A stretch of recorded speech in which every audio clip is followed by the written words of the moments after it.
open. I'm going to put a little announcement in my Discord. If you guys want to retweet that tweet, that would be nice. I already did. Same. Okay. Cool. Failed to load module. Come on. Come on, module. Oh, if someone wanted to do me a favor and just put that we're doing the collab in the group chat too, I think that'd be a good place to do it. Let's see here. Okay, so and everyone, motherfuckers. Only a couple times. Didn't think it was that big of a deal. Oh, and somewhere around the middle, we will take a break, so everyone can use the bathroom or do whatever. Make sure to remind me, because I will forget. So once we get around that point, or we find a good little lull, just remind me if I haven't said anything. Oh, nice robe. Thank you. Yes, this is my wizard's robe. Okay. Go. Very polite. All right. So cool. Sounds good. All right. Okay. Well, welcome everyone. It's good to see everyone. Welcome to the Monster of the Week one-shot featuring all my lovely guests. Maybe this will be a regular thing. Let me know if you like it. I think we'll go ahead and we'll get started introducing everyone. We'll start Discord bubbles top down. My name is Faye Holiday, aka Austin. I am the keeper of monsters and mysteries for this narrative event that we will be undergoing. Yeah, so that's me. You can find me here at FayeHoliday.twitch.tv. Next up, Fog. Why don't you go first? Hey, I'm Fogbound Maple. I don't know if I'm muted actually. I can hear you. Okay, good, because none of my bubbles are lighting up. So Yeah, we hear you. cool. Let's go. I'm Fogbound Maple. You guys can find me at twitch.tv/Fogbound Maple, just like my Discord bubble says. I play some variety games, typically not any Discord stuff or D&D stuff. I don't normally just do I don't normally do this. So Yet. Got to say yet. that's fair. All right, sounds good. And what character are you playing? I am playing the Spooky. Spooky. Very good. Whose name is also Maple, yeah. Yes. All right, sounds good. Next up, Imposter. Hey guys, my name is Yep, we're good. I thought my mic was muted at the same time. Because I mute myself with my actual mic, not my thing. I double checked that. I'll let you know. My name is Imposter, and you can find me on twitch.tv/Simposter. Let's switch up there. I tend to play FPSs and other varying games, including D&D sometimes. And I will be playing the Flake, known as Maple or Imposter. Nice. Very good. And next up is Poser. Hey everyone, my name is Poser. You can find me at Poser_gaming on Twitch. I am playing the Monstrous, whose name is Azazel, but goes by Aziz.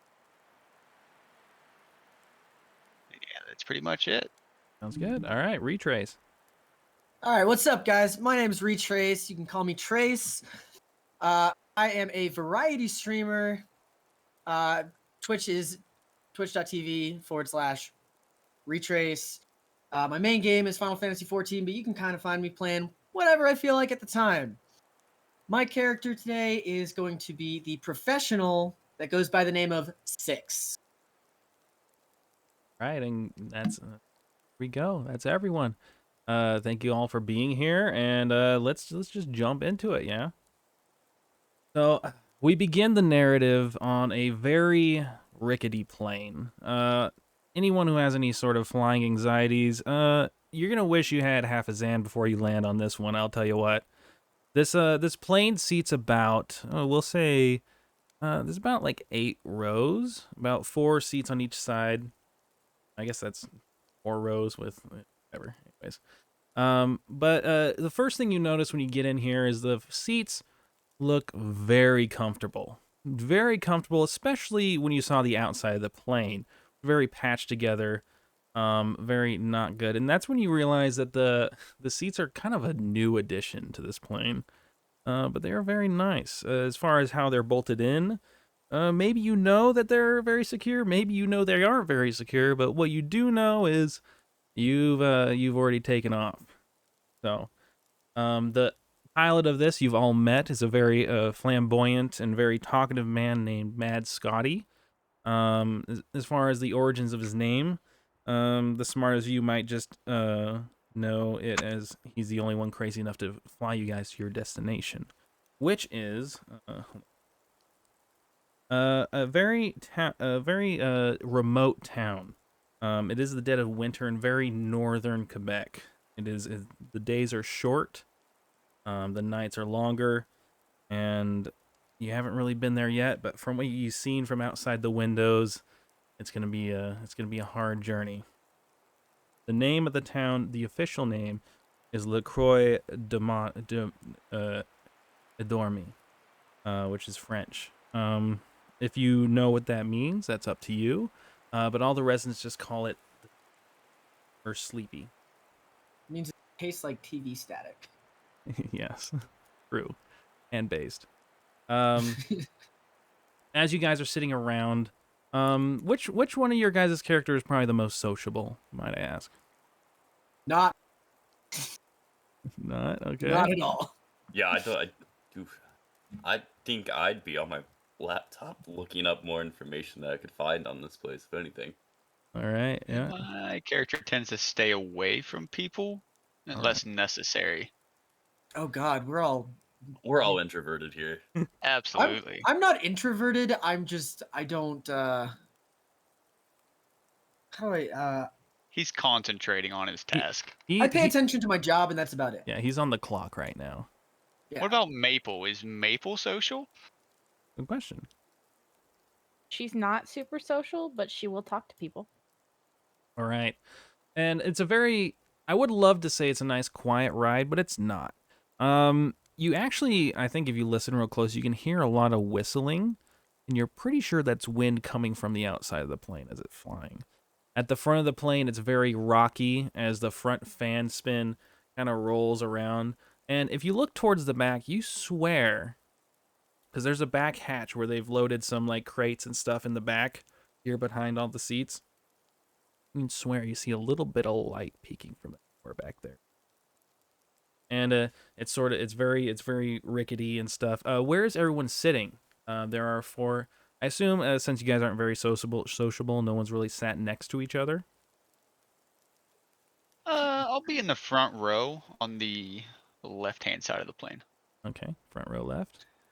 I'm gonna be in the front as well, on the right hand side, sort of across the way from him. Okay. Keeping my eye on him, like I said. Whatever seat is closest to like the hatch door, I guess, or like the closest exit, be like the emergency jump door. That's where I'm sitting. Yep. Sounds good. It would definitely not be anywhere near the exit door, the emergency door. She'd be closer towards the back, like probably in the middle of the plane, because looking out the window would freak her out. Okay, sounds good. Planes rock. Says the guy training to be a pilot. Right. So as you guys are flying through here, it's not quiet. It's very rickety. There's turbulence. It seems like there's not really too much of a view. Every once in a while you'll catch a glimpse of the snow-covered landscape below, but it's all just very white. You'll see aspen trees. You can't really see. Maybe you'll see some game trails, maybe some little dots of caribou. If you bother to look outside. As you guys are flying, I think there's a very unspoken situation between all of you. You're all very wary of each other. Why you guys are all on the same flight in here at the same time? A little sus, but I mean, stranger things have happened. Am I right? As you're flying, the pilot kind of looks back and goes, "Hey, so what are y'all doing back there, eh? You there with the turtleneck? Hey, I've never seen anyone like you. You don't look like a terrorist." How do I... What's wrong? A cat got just okay. Well, I'll talk to the fancy one with the top hat. Hey, that's a nice cane you got there. What is that? Is that a pearl? What's going on there, friend? Nah, that's Ivory, my guy. Hey, everybody, oh, man, we don't have any of that up here. All you got is trees. Oh, I you see is trees and clouds. I say it right now. I tell you what. Like this guy. What are you doing out here? I mean, oh my God, nothing good out there. I mean, if you look in the back, all they got is the peanut butter. That's all they want up there. They say they want peanut butter, and the mayor wants his wine. Oh, he loves his wine. I'll tell you right now. They're up there because all the missing tourists. There's a lot of missing tourists. About to be 4 more, if you ask me. He just starts laughing to himself. Oh, did he say I didn't look like a tourist? Yes. I thought he said terrorist. Yeah, Wait, terrorists? Did you say terrorists? Hey, if you brought a bomb, I'm here. That's extra, all right? That's extra. I can't be flying in a Canadian Express. What did I do? Have you heard what they happened in the United States? Oh my gosh! Hey, you don't have a bomb, do you? Not that I can turn us around at this point, but hey, you should have told me. Oh my gosh! I thought we were friends. My God. I've brought plenty with me. A bomb is not among it. Oh my gosh! Oh my God! Start slapping his chest. Oh, keep going! Oh my God! Oh my gosh! Hey, you there in the back with the laptop? Could you stand up? There's some whiskey in one of those crates. Can you bring it up here? I'm gonna need it. After that. Oh my Lord! Oh my Lord! Oh my god. I'm gonna look up and like right. I'm not closing the laptop, but just setting it on. And like, do you know which one it's in specifically? Or Hey, it's the one that's straight? labeled. Wait, I don't know. There's a crowbar in the back. It might have jostled, or it might be underneath one of the seats. You might have to find it, but just start opening them up. It don't matter. They don't care. Hey, what are they gonna do? Return it? It's like, hey, you gotta pay me again. Fuck you. Am I right? And he kind of like reaches back and he's like trying to slap your leg. As easy, he's like, hey, come on, yeah, all right, whatever. Hey. All right, Easy well, now. These pants were expensive. Hey, well, they're gonna be a lot less expensive when you're walking around out there in that shit show. I tell you what, oh my Lord, oh my God. I hope, did you pack snowshoes? I didn't see a tennis racket on one of you. Hey, oh my gosh. You know, it's The winter, weather right? doesn't bother me. Oh, well, Weather doesn't bother me much. oh, little good. You're gonna need to make sure it doesn't bother you up here. Oh my gosh, have you seen the weather? Look at that. It's just clouds out there. I don't know where I'm going. And he kind of like taps his his compass there, and it kind of like spins around. He goes, oh no, and you can feel this plane turning a little bit. Oh god. Heck boy, where's that whiskey at? have I found the crowbar yet? Oh yeah, you found the crowbar. It's like wedged like underneath one of the rebars and stuff. And as you go to like to pull it out, you can see like one of the bolts that's holding the chairs down is like spinning around, like it's very loose. This is a good plan. I like this plan. Yeah, I'm sure that's fine. I mean, it's had to have been there like that, right? Yeah, I'm going to go ahead and go open a couple of crates up. All right. Actually, are any of them labeled? Like, is there any sign? Yeah. So one's labeled Jif. The other I ones. wonder what could be in there. Yeah. There's a couple like long crates, like stacked up, about 4 of them. There's another like a couple green crates. On the top, there's one that's labeled fragile. It's the only one that's labeled fragile in this area. And then there's another one to your bottom right, and you can see hay poking out, and you can hear a little bit of rattling in it, kind of like a milk crate type thing. Maybe like those old like nitroglycerin crates they would keep like in the old mining days. It kind of looks like that. I've got 2 choices then, because I'm thinking it's either in the fragile box, or the one that's rattling, because bottles would cling and rattle together. We'll start with the one with hay. One with hay. Okay, you crack it open, and you can see like just like a bunch of screwball bottles of whiskey there. Yeah. Accurate. That's okay. So I'm going to grab 2 bottles, actually. Take them up. And he goes, hey, there you go. Oh my gosh, hey. Oh, what the fuck is this? Hey, oh my god. I knew I was transporting whiskey, but I didn't realize it was shite. Oh my Lord, oh my god. It's not even Irish. What the fuck? Well, hey, as my granddad used to say, I don't drink it for the taste, all right? I drink it for who I wake up for in the morning. Hey, and he kind of slaps your chest. Hey, there we go. And he starts just like downing the bottle. I go back to my seat, like, still with the other bottle in hand, and, like, put my laptop back on. as I start writing in the forum how sketchy this like starts to seem on the way up. We've got our Oh, pilot that is actively drinking without a working compass. Um, I note that one of the bolts is in fact loose. Uh, I have a and question. yep. How are you writing on a forum in a plane that definitely doesn't have internet? Are you asking because him that? I have one of these little devices, and I pull out of my bag like one of those portable router devices, like 5G networking. Like a little Yeah, MiFi. like yeah, Yeah. just a little portable spot. And he, I don't leave without this usually, because you never know when you're going to need it. and you see As I slide it back in you my hear bag. like a little corking noise, and you see half the bottle is gone as he kind of puts it beside him, and it starts rolling around. And he goes, "Hey, he's got the little fancy doohickeys, eh? But hey, it's gonna be rather spotty once you get to town. Eh? I mean, if you got a smartphone, don't even bother with it. Might as well throw it out the window right now. Hey, I mean, you're not gonna live to use it, right?"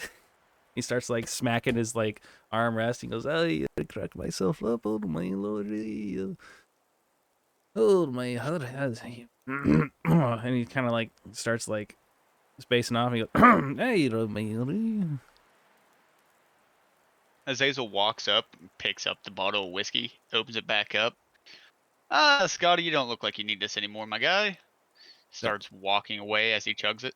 And he kind of looks back like, "I don't know, help yourself then, oh my lord, all right. I mean, they're still paying for it. They're paying for it, that's them, right? They're paying premiums, that's right. All right, well, if you look out, we're almost there. I think we should be getting out of the clown suit. I don't know. I mean, unless there's fog, I don't know. I mean, if we hit the ground, we hit it, don't we? Hey, oh my gosh. All right, and as he says that, you can kind of see the clouds sort of part, and you can look down, and you can see a very beautiful sort of landscape. It's very snowy. I would say. Oh my, this, there we go. Okay, so you guys should be able to see this. I will make sure that there we go. So you can see this right here. This is the overview of the whole area. As you can see, down this path right here, this big huge road. You guys can't really see it because, like I said, it's covered in snow right now. But where if you can see at the top right here, this sort of lake, this little area down here, this little peninsula type area where the road kind of meets there, you can see a lot of lights and a lot of like sort of people there. But from as far as you can see, it's just aspen pines, mountainous areas, and snow as far as the eye can see. Over here on the right, there's a large where this sort of dirt sort of area is on the far right here. This is a big mountain, but you can see this dirt area. As you guys sort of like fly down, and there's a little airstrip next to the water over here. Leave this up for a little bit so you guys can. Anything you guys notice? Anything that you guys say to each other as you guys sort of come up here? Or anything you ask Scotty? No, no. I think I don't think there's anything. I'm gonna finish up my post if we're going to be landing soon. Put all my stuff in my backpack. Right, sounds good. I don't think Six has anything to say or ask. I think he's just sitting there keeping his eye on Aziz while he's like kind of watching him out of the corner of his eye while cleaning his 9mm, just making sure everything's nice and clean and serviceable as he tends to do. Sounds good. And anything else from anyone else? No, Maple's probably just holding onto the ring that's on her necklace, like kind of nervously fidgeting with it. She's not a big fan of planes at all. And as you guys are kind of going, you feel a sharp drop in the plane as Scotty kind of turns around and is like, "Oh my god, you got a fucking gun? Holy shit! Oh my god! Oh my lord! I don't have any money, man. I can tell you right now. Oh my lord!" And he kind of like takes his hand off the wheel, and you guys are starting to drop very sharply. If you don't mind, I would prefer not to hit the ground at this speed. I know whatever you're saying, man. Oh my God! All right, you'll just keep driving. Then, oh my Lord! And he kind of evens out. And he starts sweating profusely. Shake my head and look at him and go, "It's not for you." Right, all right, all right. Oh, I mean, it is my birthday, but okay. And he kind of calms down. He's like, he kind of just looks around for another for any more whiskey. He sees that it's gone again. And he remembers. And he goes,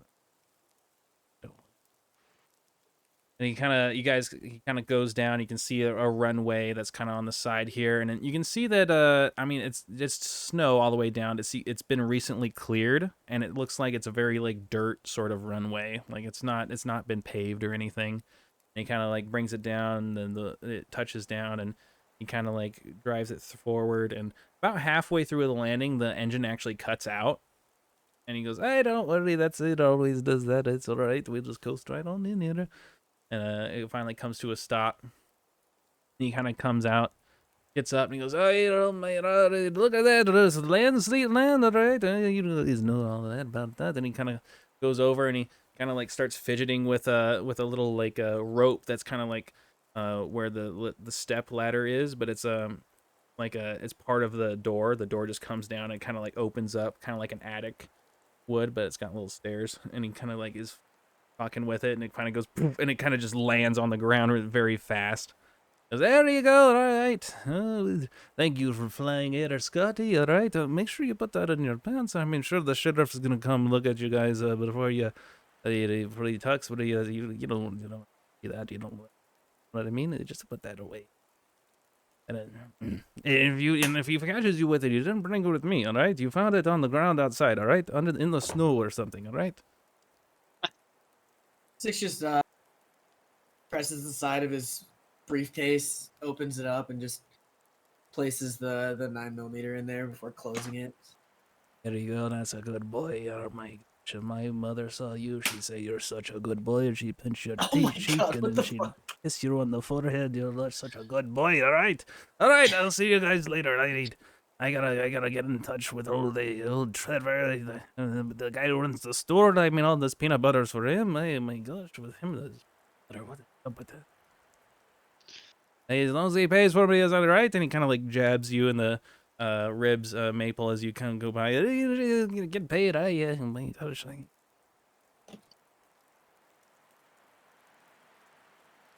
Okay. and you guys step off the plane, and like he said, there's a sort of a truck posted there that's got like sheriff on the side of it, and you see a very large man with sort of a stubble beard.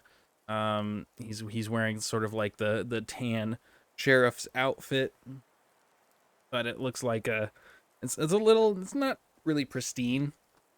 You can tell he spends a lot of his time outside, and he's kind of got his arms crossed, and he kind of walks up to the group of you. You guys get off, and he goes, so what do we got here? What are your guys' names? No, you can call me Maple. That's what So call I've been me called. Maple. Huh. Huh. So you expect me to believe we got two Maples here? And what's your name? Look, I didn't know her name until just now either. He kind of turns to Aziz and goes, "Is your name Maple too?" No, that's my Maple name too. is Azazel, but you can call me Aziz. Biblical name. I respect that. And you kind of like, and who are you? Talks to you, Retrace. Six is just gonna stand up and hand him some identification, I guess, that was given to him by the agency. Kind of looks at it and goes, "Oh, CIA. Well, it's a pleasure to meet you, Debussy." Six just nods, takes the ID back, and Well, if you're here for the disappearances, I assure you've wasted your time. They're bear attacks. You see, I understand why might be concerned, but I assure you that the sheriff's department has control.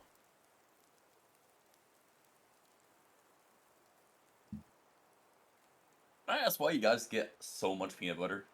Did you really go through all of that peanut butter? You'd have to talk to Trevor. That man's a little. For the Bears. He's apparently that you'd have to talk to him about it. I don't really deal with his shipments, but I do know that he does like to keep the peanut butter stocked. Bears.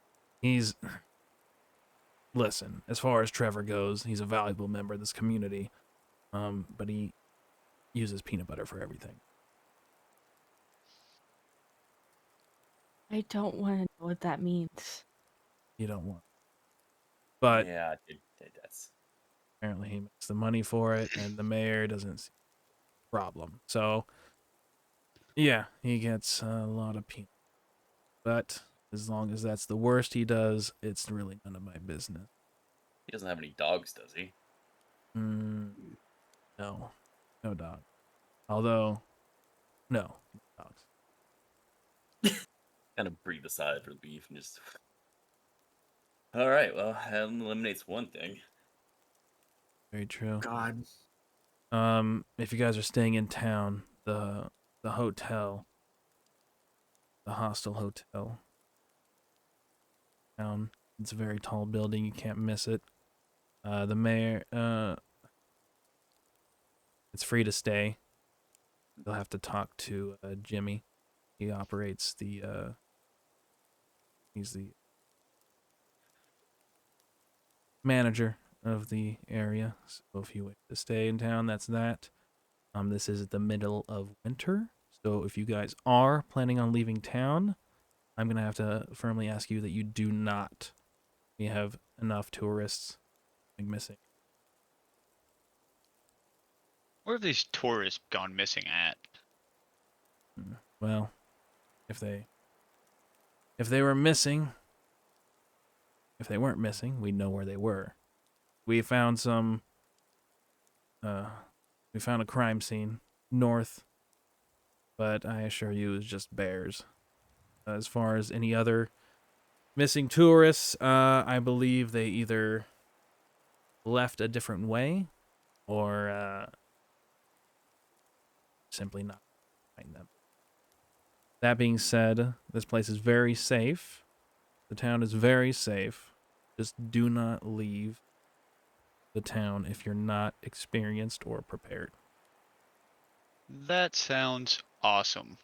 You said north, right? Yes, north, in the north woods. A lot of hills out there. Only thing really north of there is the old ranger station, but we haven't heard from him in months. That sounds good. If I go missing, look there first as I start heading north. All right, assuredly. And he kind of, you guys, so you start walking north, which is just a tree line at this point. He kind of like looks at you and he's kind of like, okay. Like I said, the hotel's over there if you need somewhere to stay. I assume he has to take a piss or something. If you guys have any trouble, feel free to contact me. Sheriff's office in the center of town. Everyone around here is usually generally nice. I understand you're tourists and you're looking to have a vacation or whatever you're doing here, but dude, just stay away from the Trove. Okay. Nothing good's happened there. All right, noted. Don't mind me asking, what is the Trove? Or where is the Trove? You have to know the Trove is on the north side of town. It's it's what I wish we had a bar, but instead we have the Trove stand. The owner of it's Okay. rather eccentric, and the patrons are equally so. Just stay away from there. Nothing good, really.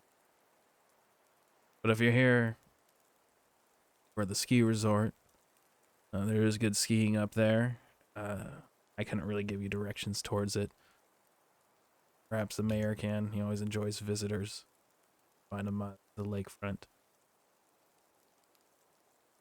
But have to find someone to operate it for. I don't think anyone really operates it.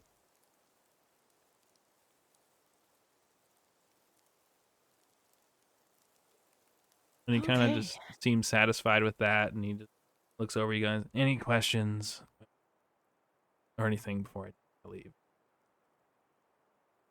No, I think that covers it for now. Very well. Pleasure, Maples. You too. Stay out of trouble. He kind of turns around and gets in his truck and drives off. And I've just kind of been following after Aziz, not because that's my job. Keeping an eye on him. Yep. Sounds good. So those two kind of head off to the northern woods-ish area. What about you, Imposter, and you, Maple? She would probably just end up following them as well. All right. There's no reason for her not to. Well, I guess I shouldn't be alone, as I would just follow behind her. All right, you guys get a little bit, and luckily, as the wind blows and the heavy snow hits down, as you guys are walking through the snow, I mean, even on this runway, I mean, you have to get through a snow drift that they use to clear this. So there's a big pile of snow, probably about, I would say, 6.5 to 7 feet high. They kind of have to crawl over that, and as you guys are kind of like crawling over it, you look out at the endless whiteness as these large, like almost not quite fist size snowflakes hit the ground, but like I'd say about like an inch size so snowflakes are kind of just falling on the ground. This is happening. You hear from behind you, carried rather well because of the how cold it is out, and voices just carry naturally further that way. You hear, "Hey, what the fuck are you doing? Hey, that's the fucking wilderness. That man's in a fucking suit with a top hat. What are you guys doing? You're all gonna die. And oh my gosh, you're speed running life. What the fuck is this? If you're gonna go out there, you at least need a tent. Oh my god, you need food. Oh my lord, you need at least snowshoes. Look at the snow. It's everywhere. You're gonna drown in it. Oh my lord, oh my gosh. I need more whiskey. My god, oh my god, Trevor's gonna kill me. I'm gonna drink the whole fucking thing on this trip. What the fuck? Aziz just turns around and says, "Don't worry, Scotty. Like I said, the weather doesn't bother me. I And I heard mean, there were bears, so that sounds like there's food." oh my god, you're gonna eat the bears. The bears gonna eat you. Are you fucking insane? Oh my god, there's cougars out there. Oh my lord, holy Jesus. I turn, open my bag, and pull out that second bottle of whiskey. I'm like, don't worry, we'll share it with them. My lord, oh my lord, oh my god, my gosh. And he kind of turns around and like goes back into the plane.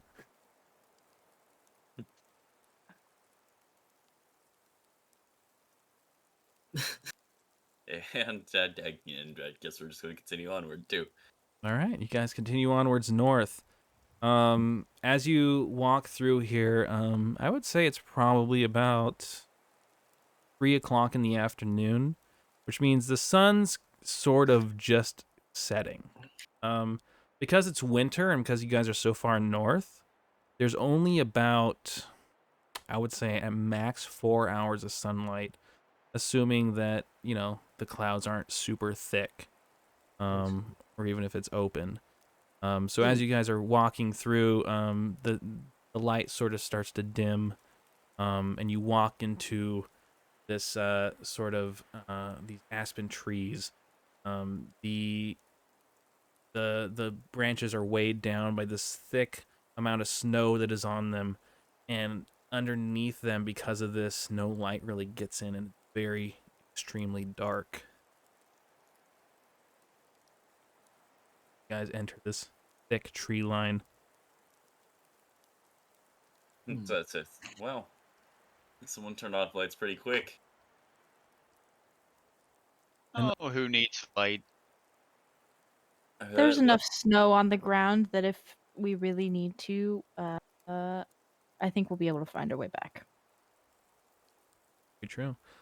And as you guys are going through here, it's very sort of, I would say, obscenely quiet. The sound just gets absorbed by all the snow that's on the ground. Your voices carry far, and they sort of just roll past each other, and you kind of get the sense they just go on for almost a mile as you guys are walking through the woods to the north. What are you looking for exactly? Any form of tracks or blood, clothes, anything that would signify lost tourist or bears. All right, yeah. You guys start walking.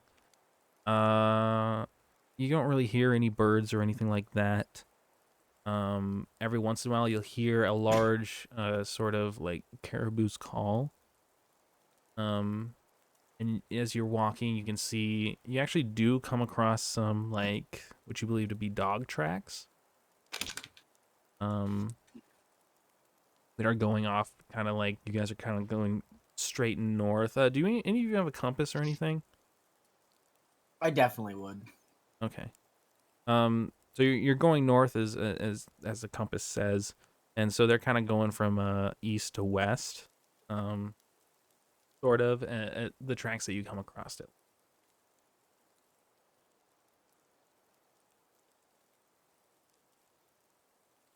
You know, this calm serenity almost reminds me of a movie I saw one time.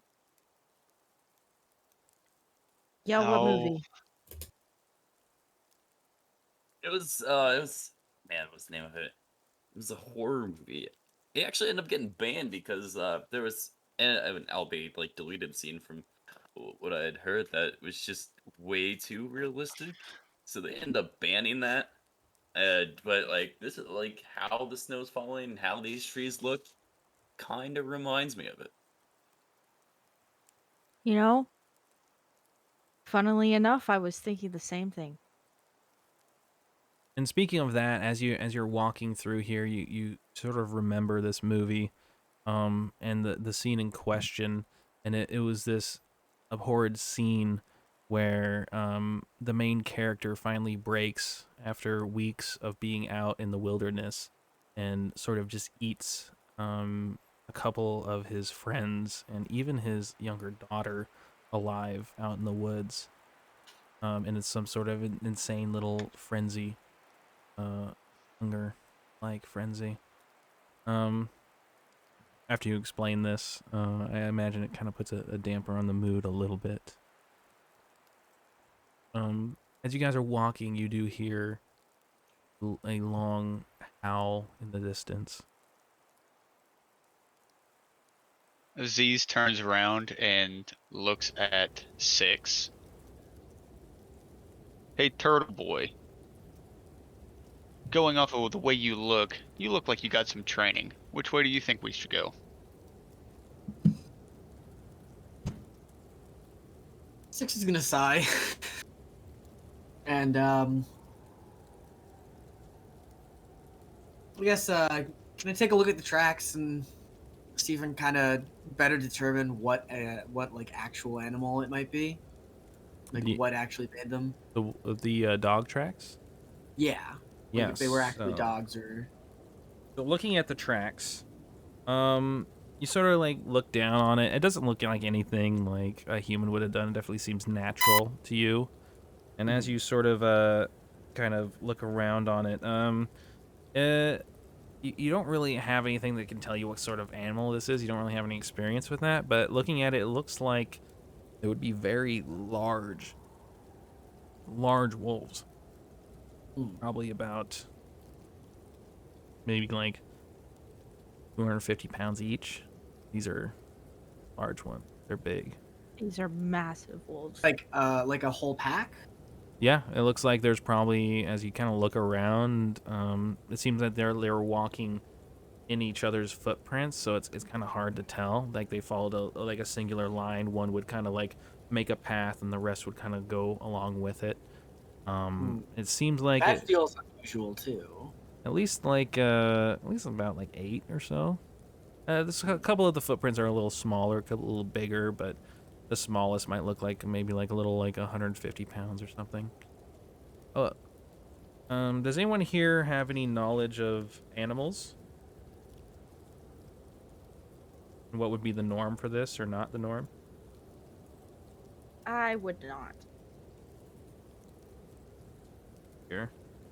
Thinking of like personal knowledge, not actual like in-game knowledge. Like that's not normal.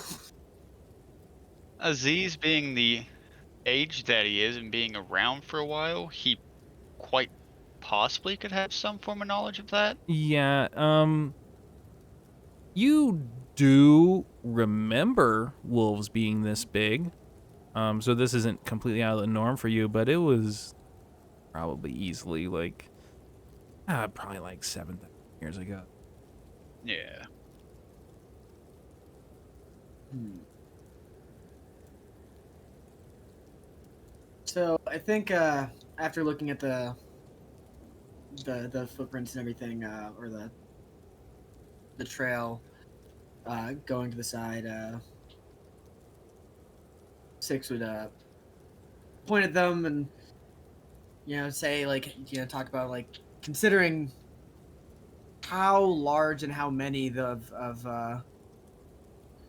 whatever wolf or wolf-like creatures made them. It's probably not a good idea to follow the tracks. Seems reasonable. Okay. Like I said, they were going east to west, and the caribou calls were probably a little western. So we could go away from the tracks, because caribou, caribou's food. This is true. Or And they could have, there might be something that, there might be something where they came from, where they originally came from, as opposed to where they're going. Say that one more time. Like there might be something where the tracks came from. Oh, you Like want to? maybe these wolves or something left something, as well as like caribou Yeah. potential food. Sure. Yeah. So, are you planning on following the tracks to the east then? It would be the west, right? Because are they going east to west or west to east? East to west. East to west. Then yeah, we would then my suggestion would be east might be a good if we're trying to if he's trying to figure out what's going on here. East might be the better option at the moment, away from where the tracks are leading. So off to the east, you remember that there was that very large mountain with that very like cleared of trees area that looked very dirt-like from the air. Certainly a site to check out, I guess. Well, I put our lives in your hands, so you lead the way. I mean, for now, I'll just follow until there's anything that I don't like. Right. Well, As you guys are sort of talking about this, the weather sort of picks up and a large breeze rushes through the area, and it kind of howls. But when it howls, it sounds different. You actually don't know if it was the wind going through the trees that are heavy with snow, or if maybe it was something else howling on the wind. Either way, it sort of surrounded you as it happened. You do remember if you continue heading north, you would reach the lakefront where the mayor's house was said to be the sheriff.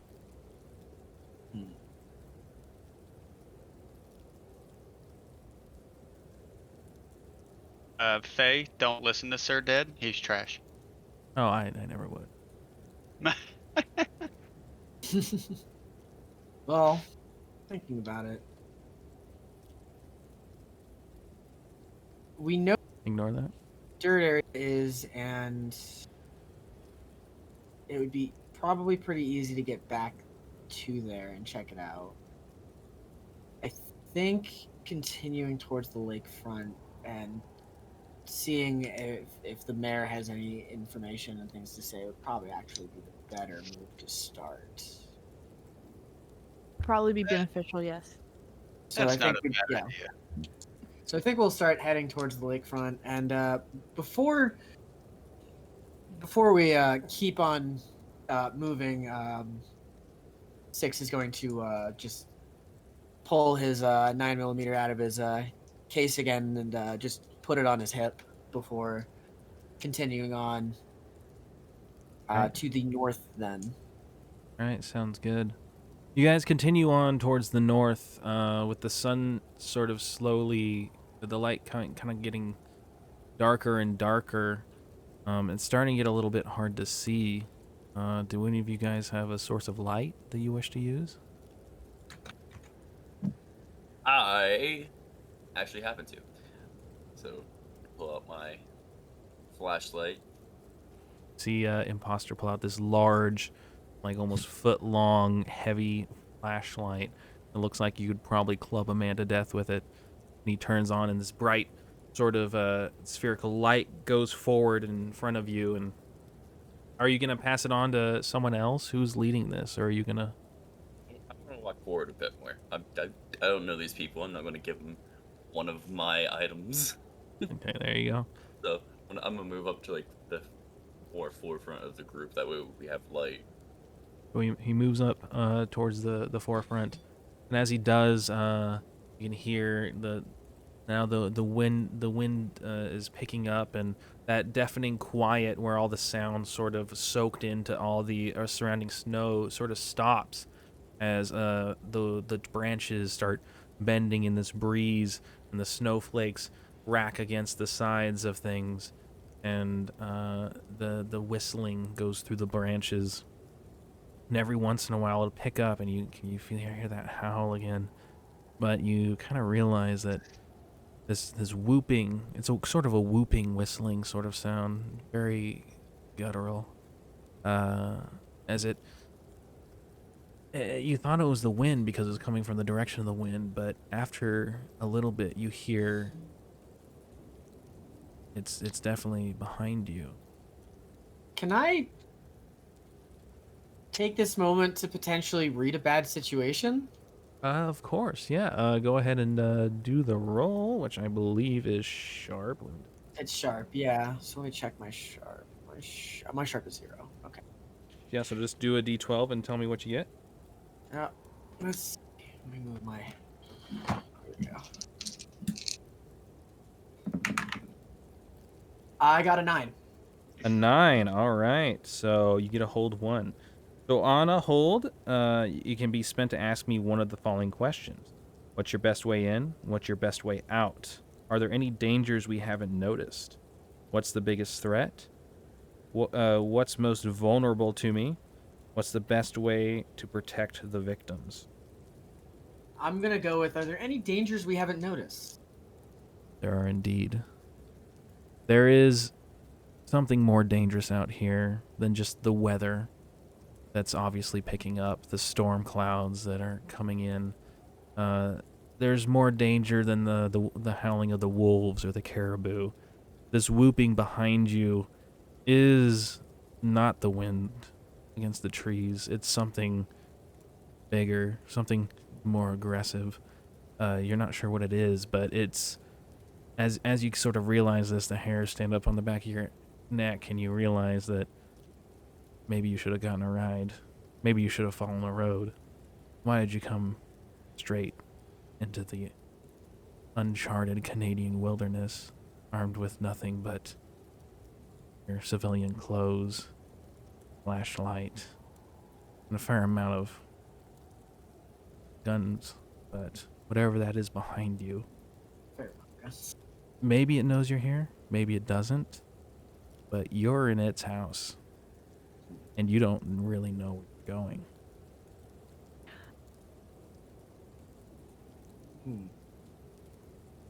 Okay.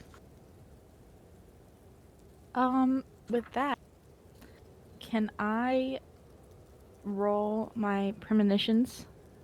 Yeah, go ahead. Let me double check with it. Could you actually tell us all what it does? Yeah, premonitions. You use them at the start of each mystery you can roll, plus your weird stat. On a 10 plus, you get a detailed vision of something bad that is yet to happen. Okay. If you take +1 forward, which I don't know what that means, to prevent it coming true, and mark experience if you stop it. So +1 forward means whenever you use a roll that regards what it's talking about, you get to add a +1 to it in addition to your stats. Okay. So, my roll was an 11. 11, so you get a detailed vision of something bad that is yet to happen. All Mhm. right, so as you're walking through this and you sort of come to this realization, and I think everyone kind of slowly comes to it, and the hair stand back on your neck, you get this sort of dark feeling within yourself, the same one that you kind of felt a weird connection to Aziz with, and you sort of stop for a moment, and your eyes kind of roll back in your head, and this has happened before, but it's only ever happened when you're in danger. And as this happens, you see something awful. You see blood in the snow. You see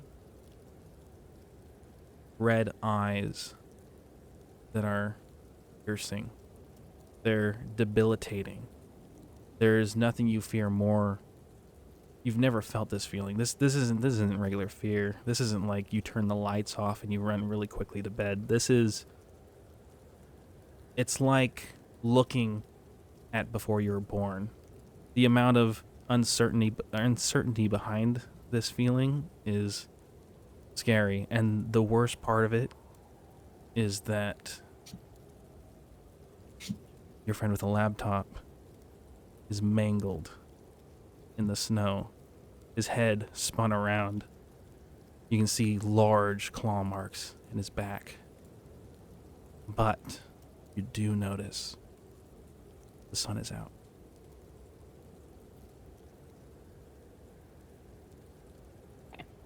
So, I just realized something. Yeah. With my tactical genius, I actually roll read a bad situation with cool instead of sharp. Would that have changed? How much more would that be? I would be an 11, which gives me a whole 3. Okay, so you can ask 2 more questions. They're What is my listed. best way out?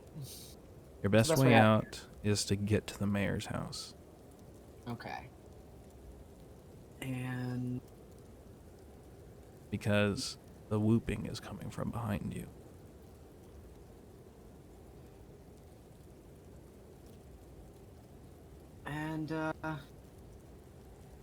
well, I guess considering that in this case we would be the victims, what's the best way to protect the victims, if you will, aka us, I would assume. Probably move more, talk less. All right. Well, in that case, let's get fucking moving. And I'm also while probably moving much faster. Also, I'm gonna just as a precaution, open that briefcase again and assemble and sling my sniper onto my back.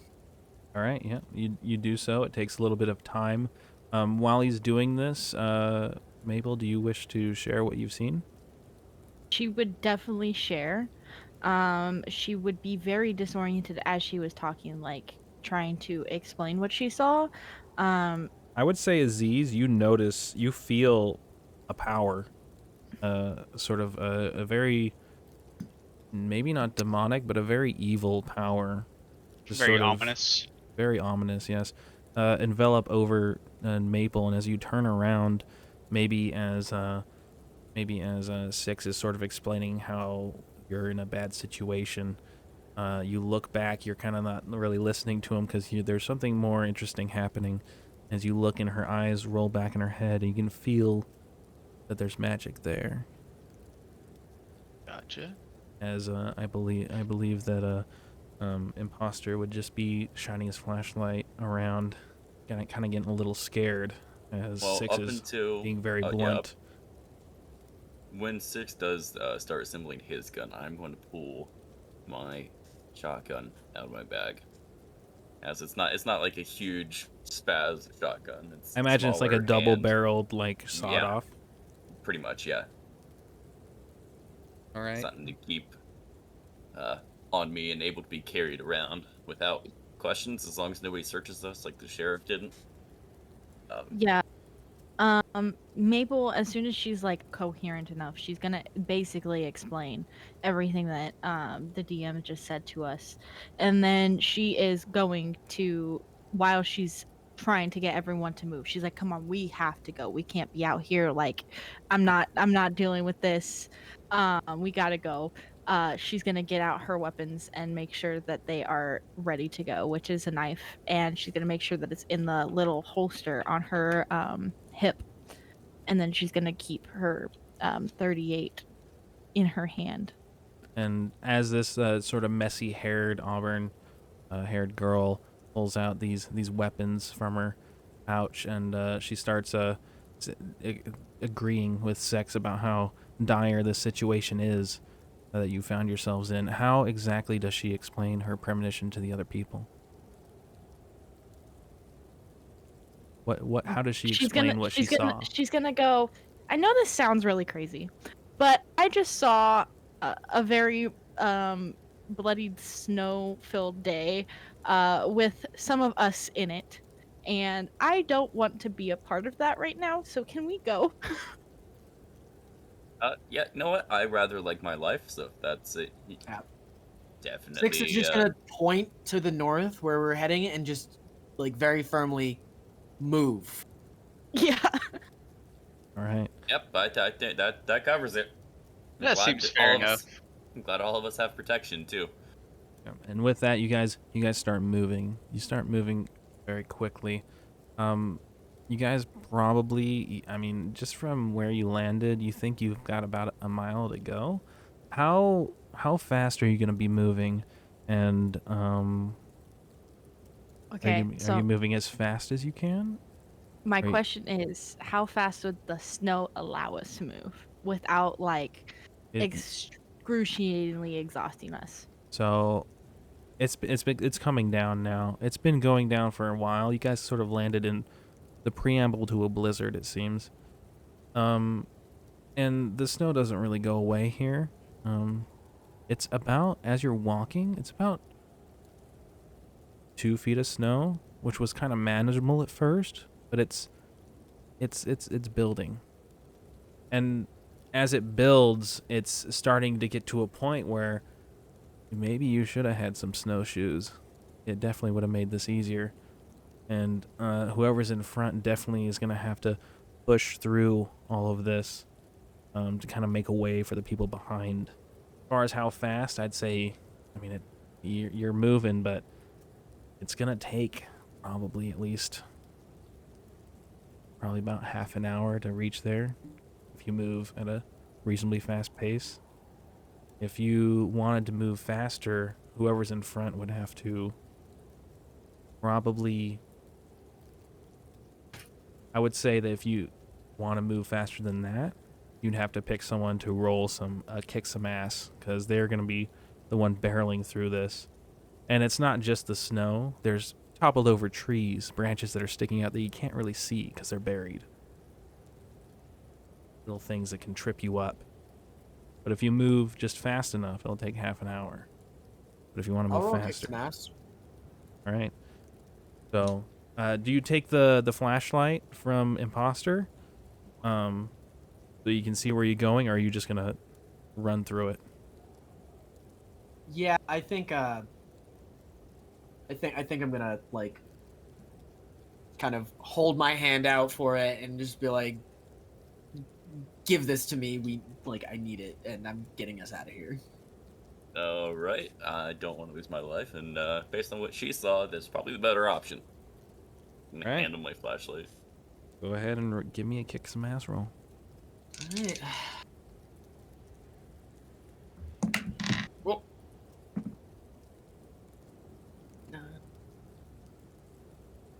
plus was it +2? 11. 11. Very good. Okay. So you're able to get through this without taking any harm. You kind of like run through this, especially with the help of the flashlight. I feel like I said, it's not everything's not too buried. So with the flashlight, you're able to see the possible dangers and point them out to your fellow hunters that if there's like a widowmaker in the trees, or if there's a turned over tree that has some broken branches, like don't run into that. That's gonna hurt. And you kind of just push through it. And you make a very good path, and sort of as you go and as you like move forward, you can feel yourself moving faster and faster, and the whooping and the sound of whatever was behind you sort of fades away and is replaced as kind of hear a lot of yipping and a lot of whining and a howl that's cut short by both as you guys make it through, and you're able to see lights in the distance of this large manor-like house that's sitting on this lakefront property.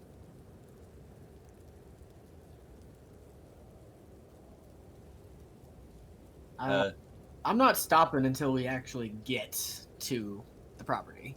All right, you continue forward.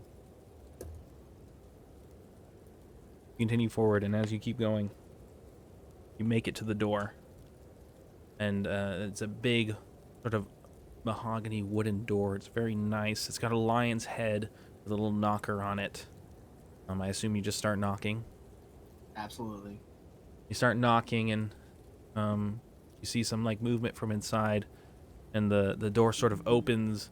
There's a man there, and he kind of like steps back, and you all sort of fall in, and you kind of go into this very well furnished and nice looking manor home as the doors close behind you.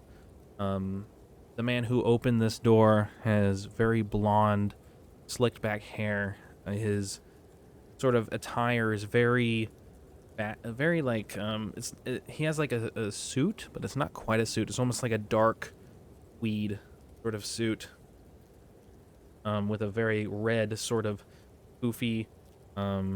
He's very well adorned, but he kind of looks a little rustic, almost like it's not something a wealthy person would necessarily wear nowadays, but maybe they would wear it a couple hundred years ago. As you get in, the warmth kind of greets you, and you guys realize how cold you were.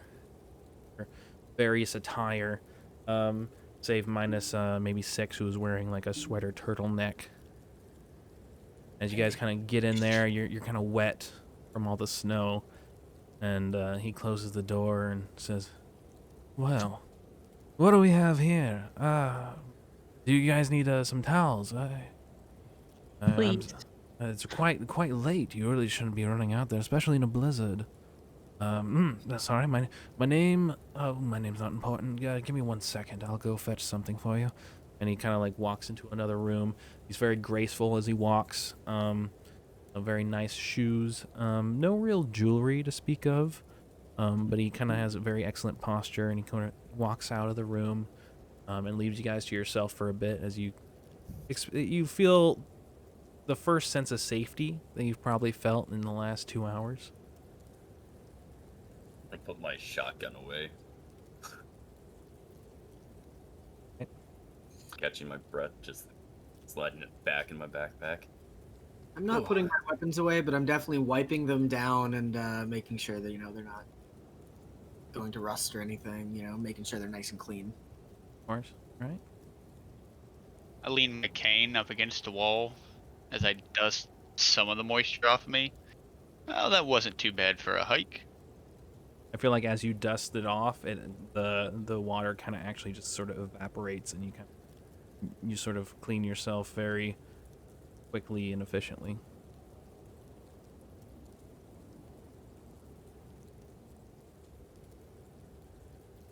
Uh,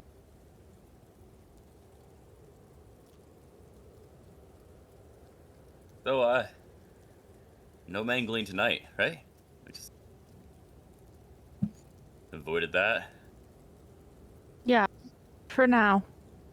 That does not mean that the danger's gone. You do recall, Oh, Maple, sorry to interrupt, that when this happened, very important detail was the sun was out, and it had already set when this had happened.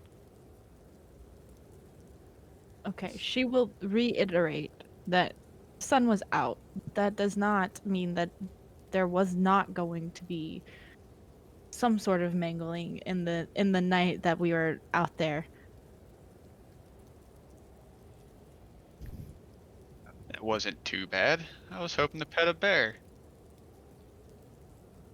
You know, I'd rather not pet a bear and end up getting someone else mangled than the person that I saw in my vision.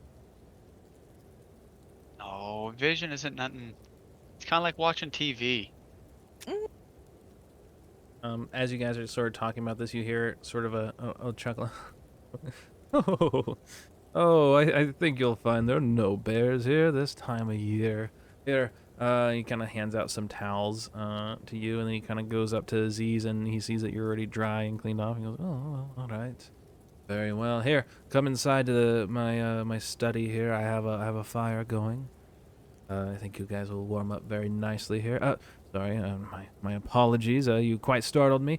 My name is Ludwig von Rowan. A pleasure to make your acquaintance. I am mayor of this beautiful town you found yourselves in. I don't believe I've seen you before, but enough of that. Hurry, come inside. Come inside. Come inside to the fireplace. Do you wish for refreshments? I think you'll find I have everything you would wish for here. Water, alcohol. I have quite a few number of teas, if that suits your liking. I'm more interested in these bears. Turtle Boy, if you recall correctly, the sheriff said that there was a bunch of bears, right? Sheriff. Quite. Oh, wait. That's. Well, I suppose there could be if polar bears. It's far south, but it's far too cold even in the summer months for Kodiaks. So, do them around, and he kind of like as you guys kind of get in and kind of make yourselves at home in the study. There's a bunch of like armchairs. There's like two armchairs and a nice little sort of coffee table type thing that has a chessboard on it. And as he kind of brings you in, he kind of like already goes to a cabinet where you can see there's like a wine rack and a couple of like liquor bottles underneath, and he starts getting some glasses out.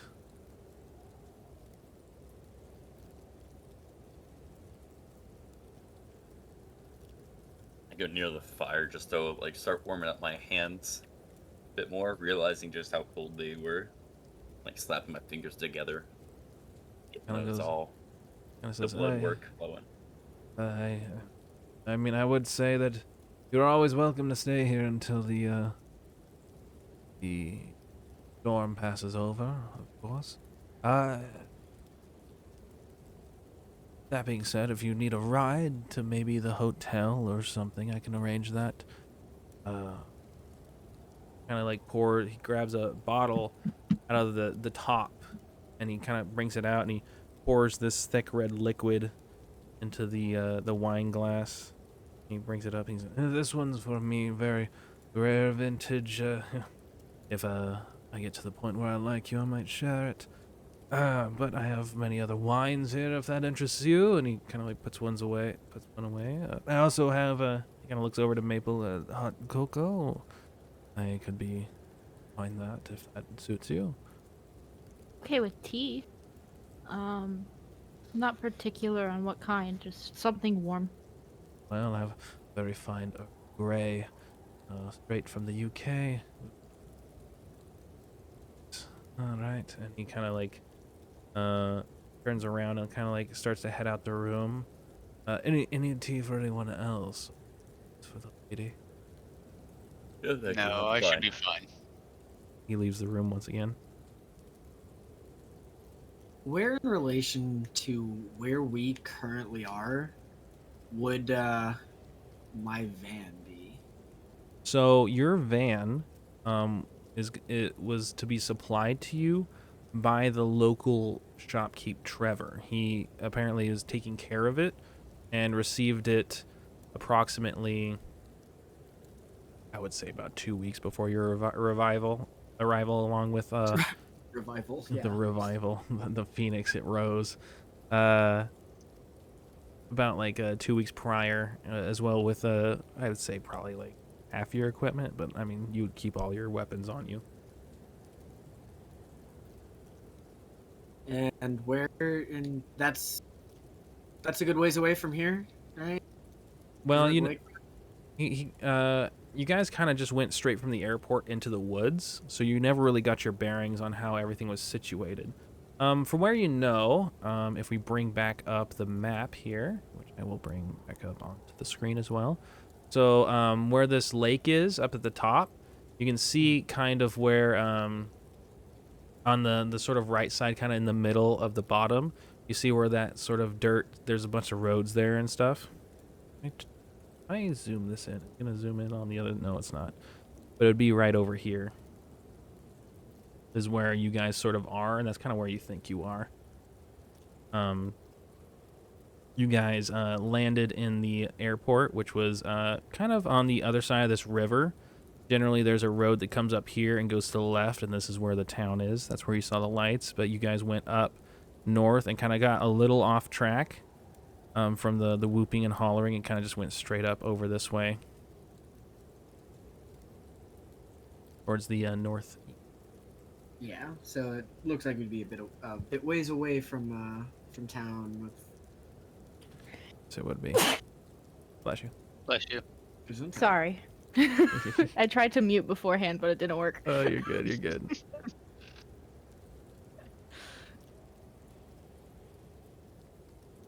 And as you guys are sort of contemplating this, you can hear some music being put on as a music from a gramophone start playing. And you kind of realize that you can no longer hear the stuff, the storm outside, almost as instantly as he puts it on. And he comes back in with a very you would note that behind you, or during this, you would hear a little whistling of a tea kettle of boiling water. Finished. And he kind of comes out with a kettle, and a little like a handkerchief or something underneath it, and is he holding the handle? And he puts it he kind of like puts it on the desk where the bar sort of is, and he gets a little teacup and he pours it in, and he goes, do you like sugar in your tea? Yes, please. 1 cube or 2? One should be fine. He kind of like goes and opens up a little cabinet. You can see that there's other, like another china set in there, as well as like a little sugar cube thing. And he grabs some tonsils and very gingerly plucks one and puts it in. And he closes it back up and he turns over and goes, "There you are, my fine lady. Hope it is to your liking. It is the best that could be offered up here. I think you'll find." He sort of like takes this wine glass and sips it and looks at the rest of you and he goes, "Are you sure you don't require anything additional?" Yeah, I think I'm fine. As I pulled the bottle out of my bag. Like, I tend to have my own. Kind of seem like his nose kind of scrunches up at the side of the screwball whiskey. He goes, "Oh, quite. Well, Some say that the simplest pleasures are the best understood. Kind of like goes and he kind of sits down in a recliner, and it's about this time that you notice that there's antiques of all different varieties along the walls. Um, there's trophies of different animals like boars' heads and whatnot around here. Um, Sits down and he looks over you all and he's, "Hey, I'm sorry if this is first of experience here. I haven't seen you before, so I assume you just arrived. Not that I get out much. I do quite peace and quiet." And he kind of like stops himself real quick and says, "Not that I don't appreciate visitors. I do quite appreciate visitors. It's a very nice change, the drollness of it all, but I quite enjoy the drollness." Takes another sip. I'm glad.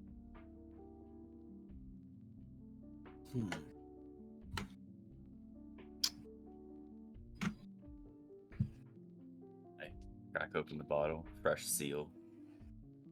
No, grab a couple. Got about shot worthy. Mhm. No drink before setting it back down. You drink it, it warms you up, and he sort of as you do that, he kind of looks up and goes, "Love this part of the song as this sort of piano classical music fills your ears." As I don't know if you can tell, I've quite the taste of the finer things around here. Must say you're looking very well, though, for running out of the woods at this time of year. I do have to ask that. Gannon looks around at his oddities around and he says, "I don't really know what exactly to do with this town. I do enjoy the tourists, but having them disappear gives us a bad reputation. So I must express my concern of seeing you running around in a blizzard. Well, excuse my forward nature of being prepared for such a thing. You do wish to explore the outsides, I of course can't stop. But would you at least pay Trevor a visit? He is very well stocked, and I will personally supply you at least a I can do that much."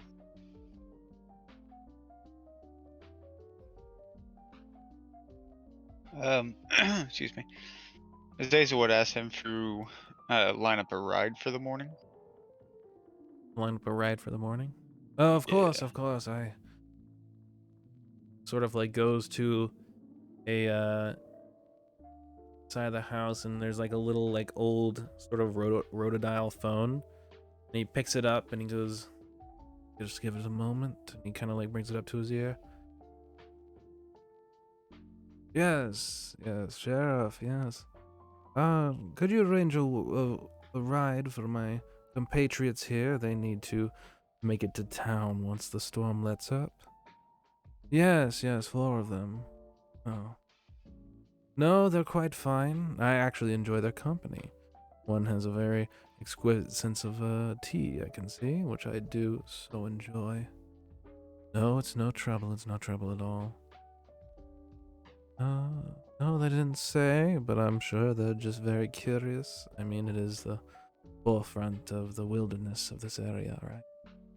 Last known frontier. Well, the land. Of course, there's more. I'm sorry. Yes, I am rambling. No, yes. As soon as the storm lets up, that'd be perfectly. Yes. No, not no. He kind of looks at you guys and he goes, "Yes." Right. No. Well, that would be your job, wouldn't it? Well, I pay you for, isn't it? Sort of like rolls his eyes and goes, "Very well, in an hour or so, sounds fine." I'm sure it'll let up, and he kind of like looks outside, but it's just dark as hell out there. I'm sure it'll be fine. Of course. Bye-bye. And he kind of puts it down. And you wouldn't notice that he didn't dial anything on this phone.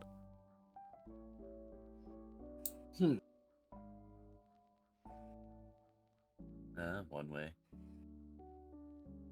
Or like, well, instant connection, essentially. And just a straight line back and forth, requires no numbers to dial.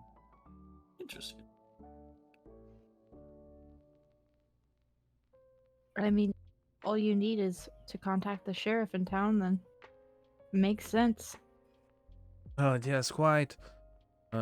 Reception's rather spotty out here, so they kind of like scrunches his nose. The new way of technology doesn't really do it for us here. We're quite analog. Not to say that there isn't areas. There is an old radio tower to the north, which you can pretty much connect to the internet, as well as any sort of cellular service, as I'm to understand. But you'd have to trek up there, which like looks like he shouldn't have said that, or at least he thinks so. I wouldn't recommend, of course. What are you guys? Sorry, what do you find fellows doing up here? Tourist, obviously. And he kind of like looks over, kind of like suspiciously towards Six, and then looks over and he towards the rest of you. I'm sure it's pleasure and not business. And then he kind of like stops and he kind of like jolts up for a second. He goes, "Oh my!" And he walks over to use this cane. My word, what fine craftsmanship! Where did you find this? It was not found. It was a gift from an old friend. Well, all fine things are, aren't they? He looks at it and he goes, "Word, excellent craftsmanship. Quite old. Is that ivory?" It is. May I? And he kind of holds out his hand. I hesitantly hand him my cane. He picks it up and goes, "Oh yeah." Kind of like squints at it. And like a smirk kind of comes up on his mouth. He goes, "I know what kind of animal this is. Very good." And then he kind of squints closer. "Oh my!" And he kind of puts it over to the side and he kind of taps it on the ground, and you can see that this cane is sort of segmented in a very strange way. And as he taps it on the ground, from the top to the bottom, it segments, kind of flips out, and you can see it turns sort of silvery and locks down in place and turns into a small short sword. "Oh wow," he says. He looks around. This is a marvelous piece, an absolutely marvelous." And he brings it up and he sort of like twists it like in a little thing, and it kind of, the segments let loose and they go back down to the regular cane shape. And then as they lock into place, you can see they sort of fit seamlessly together that you don't even know the segments are there. And he goes, "Oh wow." And he goes, "I somewhat of a collector." And he gives it back to you. "Myself, you see, I could give you a tour. It's got many different oddities. I'm sure you could see it around. Old things, very real things. Somewhat of a passion of mine. I mean, for this sleepy town to have a museum, I just ran out of space in my own home, you see. Quite the piece. I'm glad I've met you, my friend Aziz, was it? Pleasure. Surely a man dressed as fine as you, I should have known. Quite interesting, quite." And he sort of sits back down and takes a sip of his wine. "Well, do make yourselves at home. There's around an hour. If you have any questions for me, please don't hesitate. Don't bother if you do make a mess. I do help that comes and cleans it." Aziz grabs the cane, looks at the rest of the people, and says, Not all secrets need to be known. And then walks away. A little chuckle escapes Ludwig, and he says, "Quite."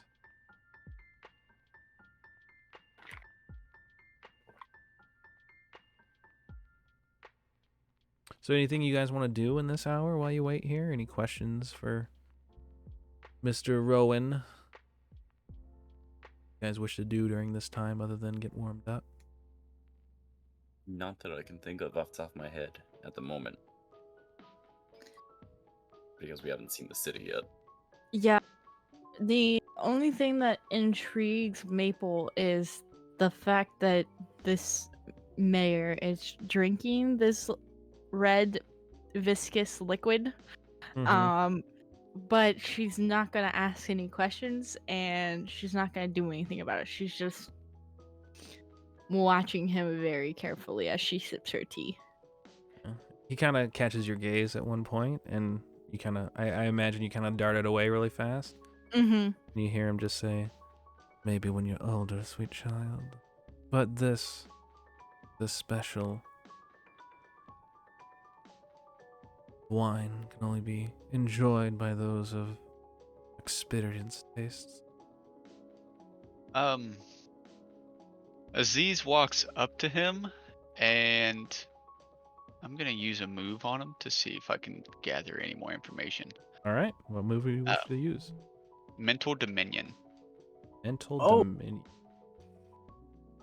That's a thing that I don't have. Is that for the monstrous? It says when you gaze into a normal human's eyes and exert your will over them, assuming that I get the proper role, I can give them an order. Regular people will follow the order, whatever it is. Hunters can choose whether they do it or not. If they do, they mark expertise. Experience mean? Or yeah, sorry. Oh, Or for never mind. other hunters. Okay, so you're gonna give Yeah. them command. Yeah, go ahead and roll.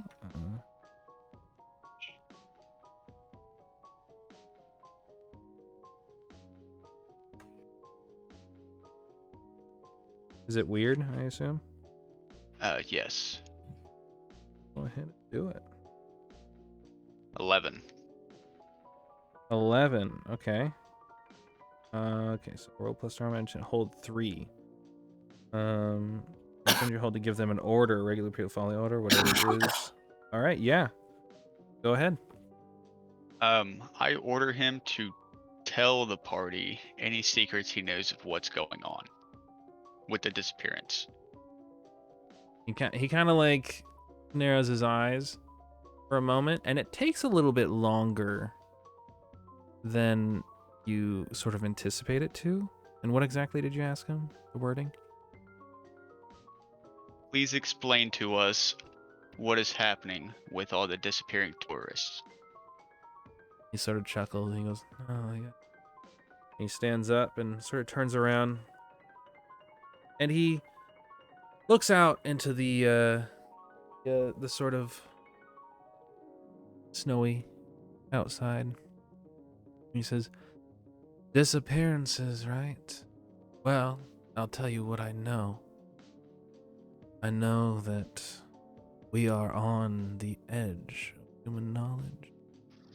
This area to the north is very seldom walked upon. Why I like it here, you see. You see these animals on the walls? These trinkets in my cupboards? They are all very interesting to me. So is this place. So many things, so many secrets. Secrets that we don't know. How could we? Look towards the stars, and we try to deeply the ocean. Nowadays, no one has the patience to simply walk into the forest. Many things happen out there. Many things. As far as why people go missing, perhaps it's bears. Not. Perhaps it's something sinister. Perhaps it's something good. Who's really to say? Me? You? Have the audacity, really? I'll tell you what I know, my friend. All cities' secrets. This one especially. I may be the mayor, but I can't know them all. Now, to explain it very delicately, I think they've simply all died or wish they had been dead.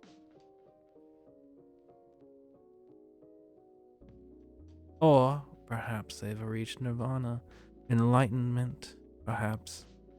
Truly, this is God's country.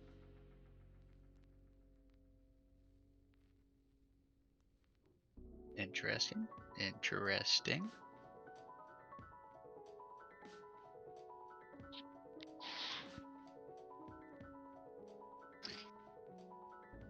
Well, that's it for me. I don't have any more interests. You 2 sort of more commands.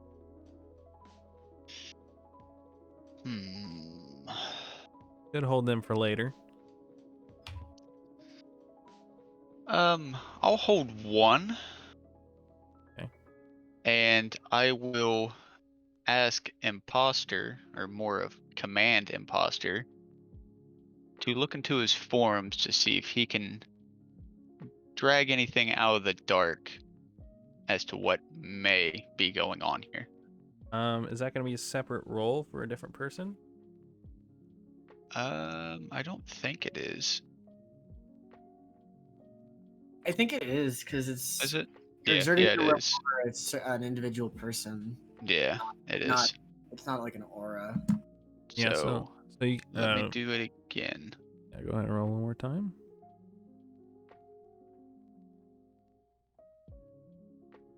That's a 5. A 5. So that's just a That- miss.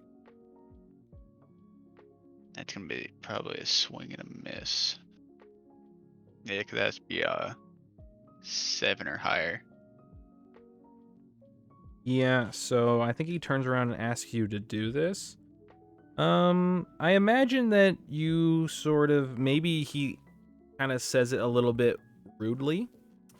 I But just it is look just a at him. request to you, I think. Yeah, I just kind of look at him, like, well, I've been doing that all day. That's what I was doing on the plane as well. But nobody has any solid anything. You just know people have been missing. A lot of rumors of goatmen, big feet, I cultness. mean, everybody's got rumors of cryptids or whatnot, but no one's got Some solid people say proof. that this is where Tesla and H.P. Lovecraft is absconded to, never to be seen. Tesla and HP.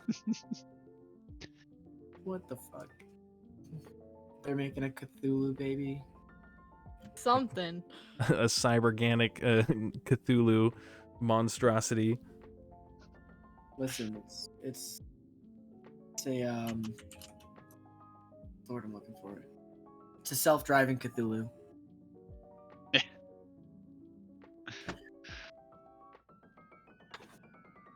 But at that note, because of the storm currently, you don't really have any Wi-Fi right now, so you can't really go into anything super specific if he asked you to right now. Perception truly is a little bit spotty out.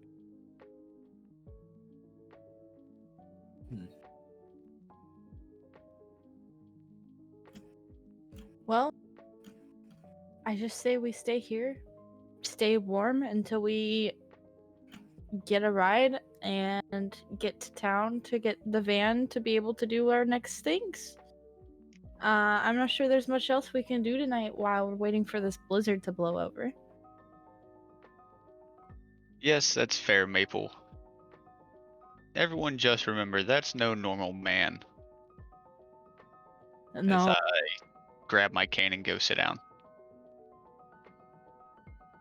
I think you won't find any normal men out here, my friend.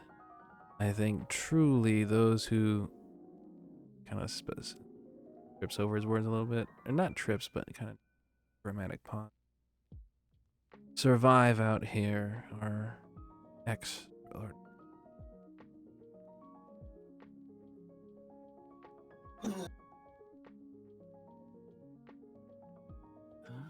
And with that, you guys sort of wait the hour, and the storm does sort of stop for a bit. And after about 10 minutes after it does, you see some headlights coming up from the southwest. Oh, yeah. You're right. I do hope the tea was to your liking, miss. It was very good, thank you. Of course. Feel free to leave your cup wherever you like. She'll like look around for like a end table type thing and just put it on there. If there's a coaster, she'll be nice and put it on a coaster. You do see like a nice little like wooden coaster. It's a very cool coaster because it's got like 4 little legs. It actually elevates the coaster off the ground. It's fancier that. Like also be made out of mahogany. Put it on there, and he kind of smiles and nods with approval.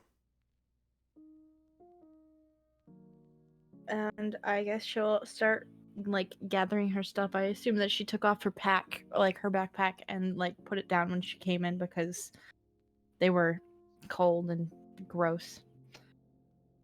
And everything's a little bit drier now, and as the truck sort of comes up, you can see a guy comes out with a big poofy coat on, and a large sort of like sheriff's hat, and he starts trudging up to the front, and Rowan sort of steps up and opens the door for him. He comes in and kind of shakes off the snow and goes, well, it's gonna be fast for now. For how long? Alexa, stop. Who's to say? But I can take you guys to town now. And looks around, and Rowan looks at him and goes, do tell Trevor, drop them by Trevor. Tell him to supply these fine people with some camping gear on my tab, of course. I would hate for our new residents to be.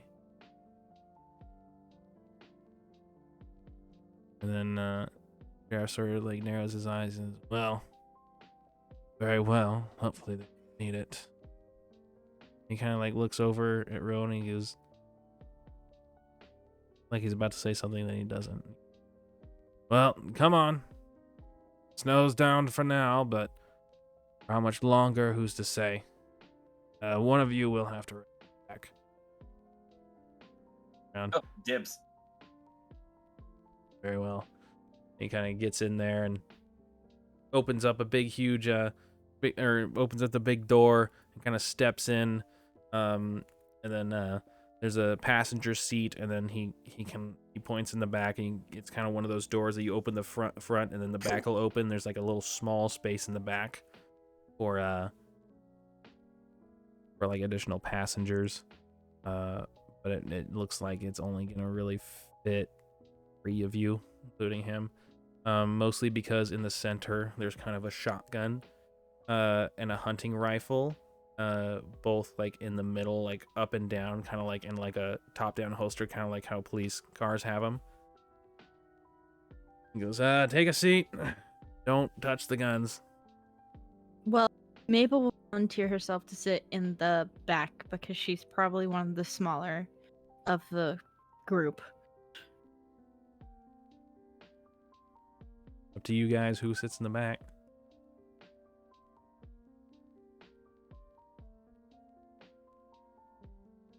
Sounds like Roll there's no. for it. It sounds like there's no objections, so she just kind of climbs in the back, and the sheriff kind of like looks back and goes, "You're really gonna let the little girl sit in the back?" And he looks at the rest of you guys. Well, she is the smallest. Kind of like looks disapprovingly, but obviously he's the only one that's gonna drive it, so he goes, fine. And he starts up the truck and sort of backs up into the driveway of the place, goes out towards area as the snow kind of keeps coming down. And he drives you kind of just like about a mile, maybe 2 miles down, and you kind of see this town spring up.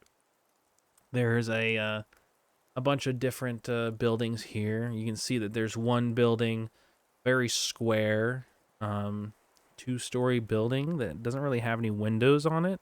But you can see a large sort of man in a black suit standing in front of it. And in neon lighting above it, it just says the Trove. Passing by that on the left hand, you see a large building that looks like a Capitol building or like a mayoral building, but it just, instead of, it looks like it used to be, but it now says museum. And he kind of drives further down, and you can see like a little sort of movie Blockbuster store to the right, which is insane because Blockbuster's been out of business for who knows how long. And then on the left you can see the sort of, it's kind of like a, oh, it almost gives you a feeling like an old western town that they just have like the one road and everything's on it. Right. But these are separate buildings who have like very large spaces in between them. And then you see the sheriff's office to the left. It has a couple cars in there. Not a lot, so you can probably, based on the amount of cars, maybe there's like the sheriff and maybe like 4 deputies. They could even operate all the vehicles in there because there's like vehicles. And then on the right, there's just in big, like sort of almost like messed up lettering, it just says Trevor Mart. And he kind of pulls into there. And he says, and he kind of gets out and he goes, "All right, come on in. Sure, Trevor will be," kind of like looks down and looks up at you guys. "Happy to see some new faces. And he kind of like looks back and forth. He goes, "Yeah," and he kind of follows you guys. You guys make your way towards this place. It's a rather big building. There's probably like 12 aisles in this place as you go in. All the aisles are very well stocked. How many of the aisles are peanut butter? There is one dedicated peanut butter aisle. And it's not like the two sides on one, like half of the side, like one side of the aisle is like cereal and bread, and then one side is peanut butter. And then on the opposite side of that, there's another peanut butter aisle where they keep like liquor and stuff also. So there's like, the peanut butter covers 2 aisles, but is like one aisle's worth of peanut butter. And as you go in, you can see there's like kind of like everything's kind of funneled up to one register where this very large muscular man is standing. He's got a bald head and like a stubbly brown stubble on like for a beard, and the man's got very sharp features, very broad features. He's wearing a very like tight white and blue striped shirt, and he's got black sort of jeans on. They're not even jeans, they're more like they're just pants. Like, they're not jeans.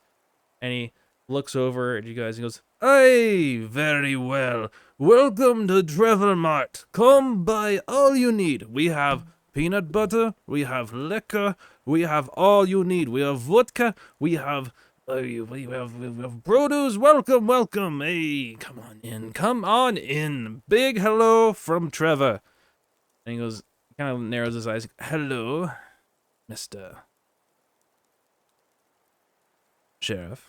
And the sheriff says, "The mayor says to supply these people with some camping supplies on his tab." And like, you see like a sort of a glint in Trevor's eyes. He goes, "Oh, but of course, yes, come.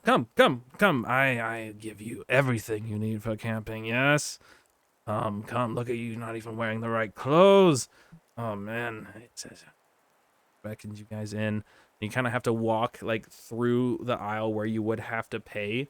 It seems he's very particular about people coming to this one aisle. It's like kind of like boarded up. There's like plexiglass that like is, there could easily be like multiple registers here, but it's just funneled into this one register.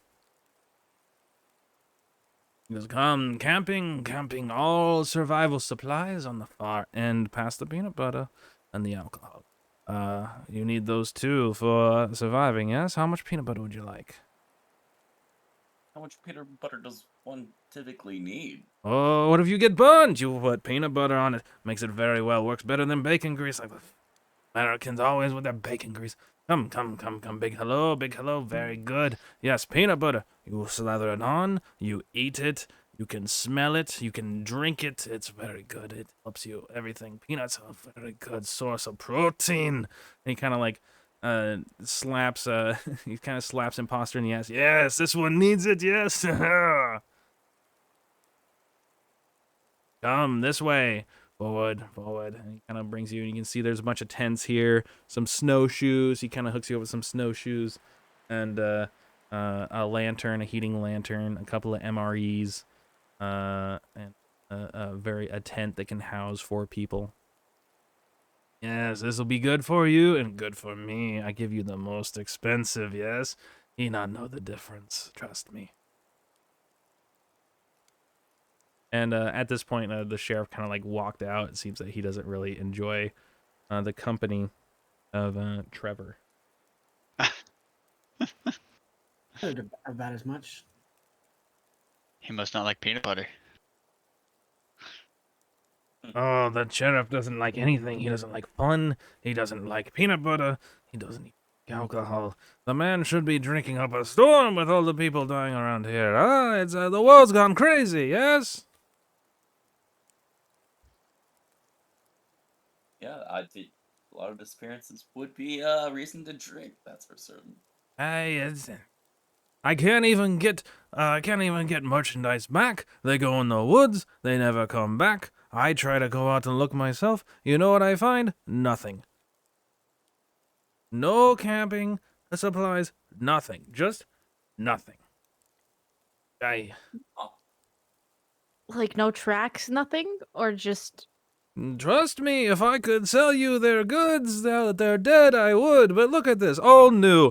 I have to pay that bastard, that Scottish fucking... He kind of like stops and he's kind of like, what? Oh, hey, sorry. Excuse Trevor's language, but the man's fucking lunatic. Hey, my gosh. Hey, he pays up the wazoo. Charges too much. But what can I do?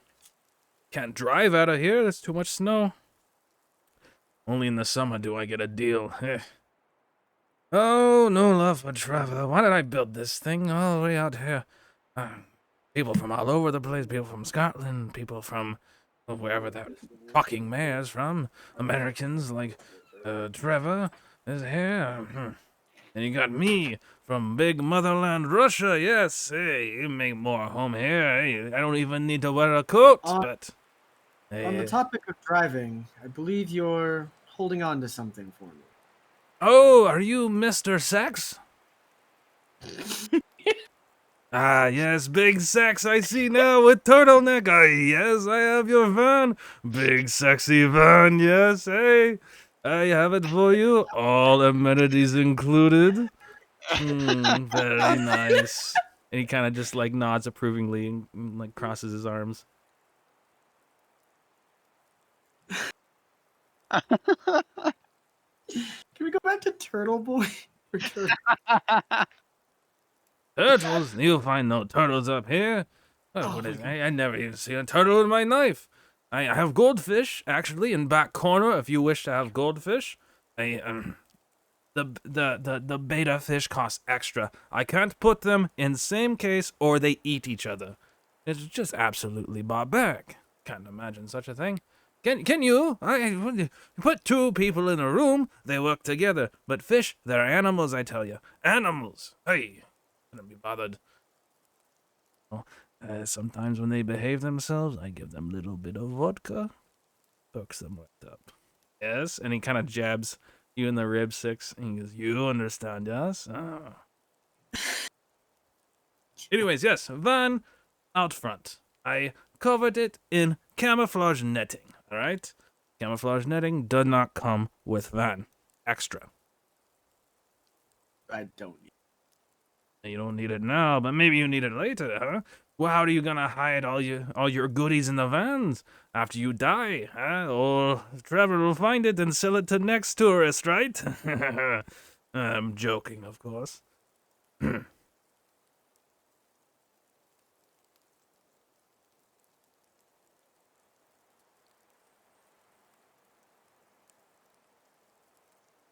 Yes, well, if there's anything else, Trevor has you, you know.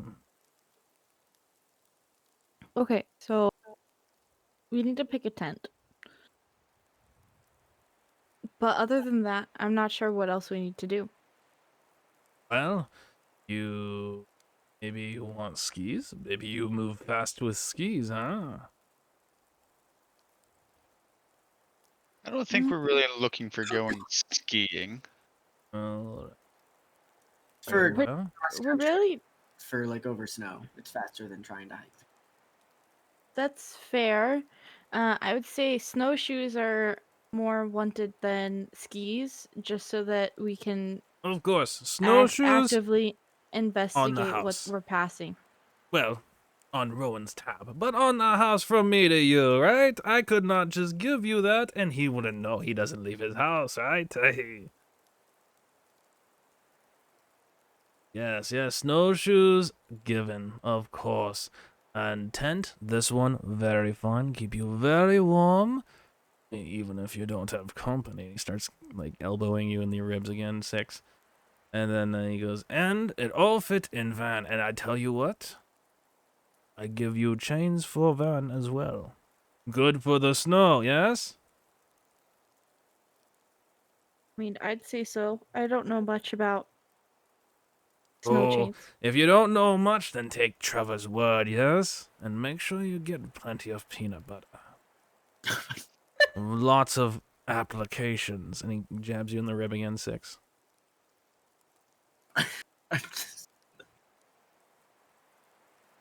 Azazel just goes and grabs 2 containers of peanut butter and goes, "Don't worry, Sex. I'll put it in the car."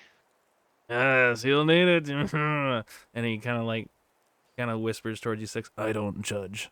I understand how it is, especially up here. Six's hand just like instinctively twitches towards his hip. I'm going to shoot this motherfucker. Not just a specific one of you at this point. It's just like It's probably not even going to be one of us. He's just going to turn his gun on himself and end it. nope. He just says no. Just somebody. For all intents and purposes, you have a tent to be in, as well as snowshoes and possibly skis if you want, as well as he has supplied you with chains for your van And peanut butter. and peanut butter. 2 jars of We peanut might butter. as well take the skis with us too. It couldn't hurt. Right, he happily gives you the skis, and he's sort of just writing down a notebook. A foot river.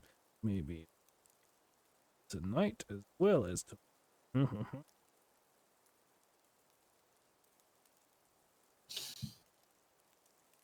Anything else that we need? No.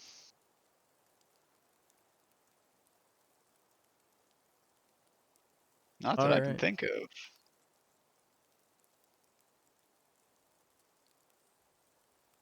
All right.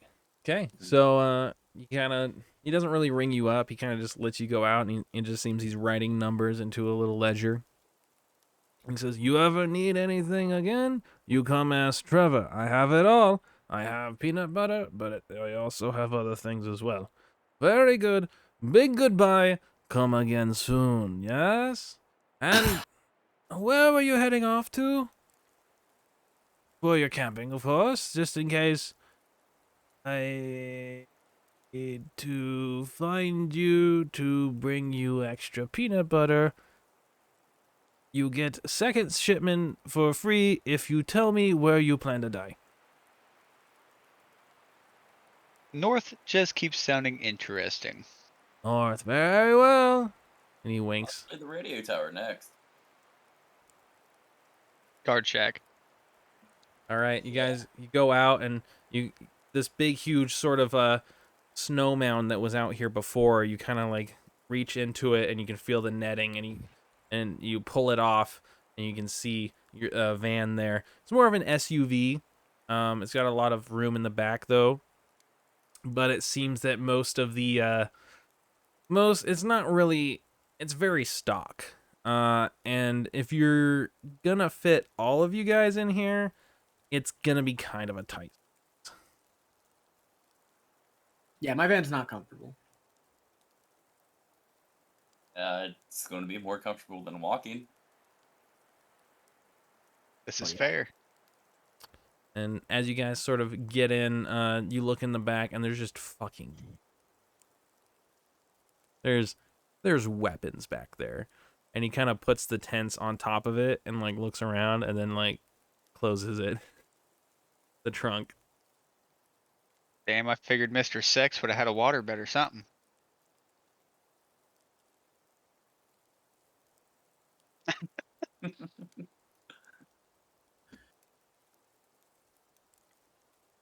All right, and as you guys sort of do this, you do see one more building that I neglected to mention, and it just says library.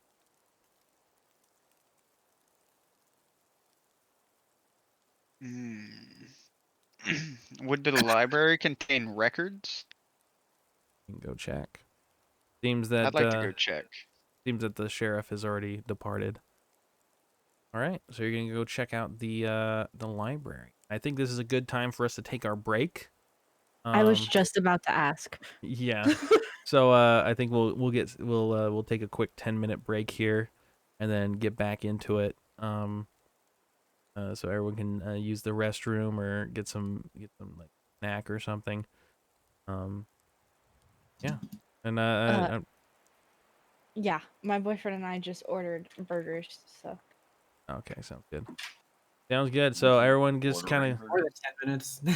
yeah, get what you need done for the next 10 minutes. I'm just gonna let the stream run. If you wanna just you can talk amongst yourself if you got nothing to do or whatever. I'm gonna use the restroom real quick and go upstairs and see what kind of trouble my roommate's gotten into for a second, and then we'll meet back up and we will continue the mystery from there. Mhm. 10:30. sounds good. All right.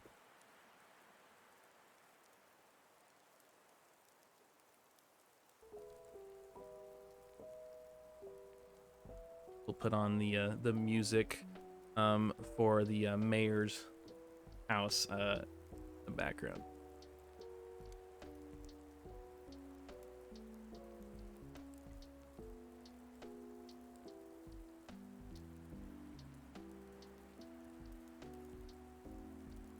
So Retrace has to change his name.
All right, I am back.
Do you have openings at all in the future? This looks this is something really interesting. Yeah, I'm planning on doing more of these one shots set in the sort of same town that's free for anyone to be a part of, including anyone whose characters survive. So yeah, for sure, Mr. Surdin. Next time I do it, it might be like a once a month thing, maybe sooner, maybe later, but probably definitely a Sunday thing.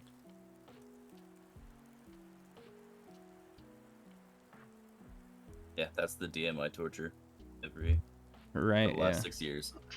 Yup. That's also Simposter and I's youngest brother. Oh yeah, nice.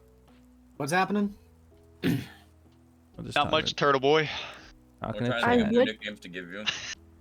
I would like to say I'm finding this a lot more fun than just like playing 5e in a lot of aspects. So like I love 5e. Yeah. I I'm love 5e too, but like that's all I've played. So I started at a 3.5. I started playing D&D almost 3 years ago. So I think I started playing second edition because my actually weirdly enough my roommate's dad actually knew the guy who founded Wizards of the Coast. So he Damn. he got some like fucking second editions and like so we had some like really old ones. Gary Gygax. I don't think it was actually. It might have been Gary. He tells this story better than I do because I just fucking forget it. All right, I'm putting on the gloves, Smitty. Right here. Oh, What are these gloves? they're fingerless, like fucking knuckle padded gloves that I used to use for airsoft. And so They one of- literally yeah, they're look the like best. they look like the same gloves I wear when I ride my motorcycle. yeah, they're like some fucking Leon Kennedy gloves. Yeah. 5e is great, but it's very combat like oriented, and this one's more very much more role play and narrative driven. Yeah, and I enjoy that a lot more, I think. My style is like I do more descriptive roleplay than I do like actually being like, "Oh yeah, she says this." But still, like I just have a lot more fun with this kind of one shot than I And it's have with weird not 5e, having I to think. roll so much. Yeah. You know what Yeah. a really It's fun refreshing. You know what a really fun class in 5e is to fuck with the DM's plans? Oh yeah. Observant and keen mind. No, a class. Clap. Class. Like Bard. specifically class, but I feel like Bard is probably the most disruptive. Echo Knight Fighter. Ooh. That's I was gonna say I'm running a Gloomstalker Ranger mixed with Assassin Rogue. oh yeah, that's like a fucking you're basically just like in Fallout running around the fat boy at that point. That's a clusterfuck is what that is. It It's- works out really well. With like- I am sharpshooter. sure.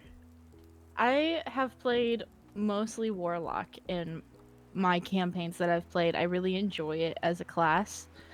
But I have played some Blood Hunter from the Critical Role content, and I really enjoy it. Yeah.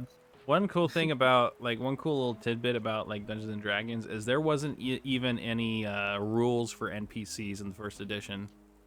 Like I don't think it was until third edition that they were like, oh yeah, you can like role play these guys too. I don't know if you guys know that. Yeah, it was originally a card game. Yeah. Yeah, my dad, whenever he was probably my age, so over 20 years ago, played D&D, but he said there was no role play involved, and it was kind of boring. I think 5e original so emo. far is like the best edition by far. I think it's got like a lot of good stuff that they can't really fuck up. Yeah, Like it's got enough flavor that it kind of forces you to roleplay even when you're just like looking at your class and what it, you know what I mean? Yeah. Especially with like the skill checks and stuff like that now. But this one's like it feels so weird not to I love doing Monster of the Week because I don't have to do math as a DM. Mhm. And like I just fucking all I have to do is gaslight. Like that's really all I have to do, just gaslight everyone as much as possible until either they die or they figure it out. You mean like by calling me Big Sex? That's just funny. Because I was like, oh, Russian guy can't really like read well. Especially because I think you spelled your name with a 1. S1X, yeah. Yeah. So he was just like, I know that word, yes. I know it very well. I type it very much in computer every night. But I just thought I just came up with it right off the bat, and I'm like, oh, that's funny. Oh yeah, it's already been put into the Twitter chat. Let's go. You ain't gotta no. worry about that. Oh No, I yeah. Yes, it has. Oh my gosh, just live updates. As soon as we went on our 10-minute break, I'm like, oh yes. Oh god. Yeah, so that's cool.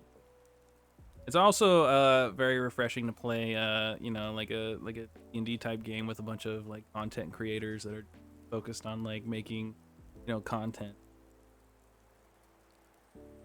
It's a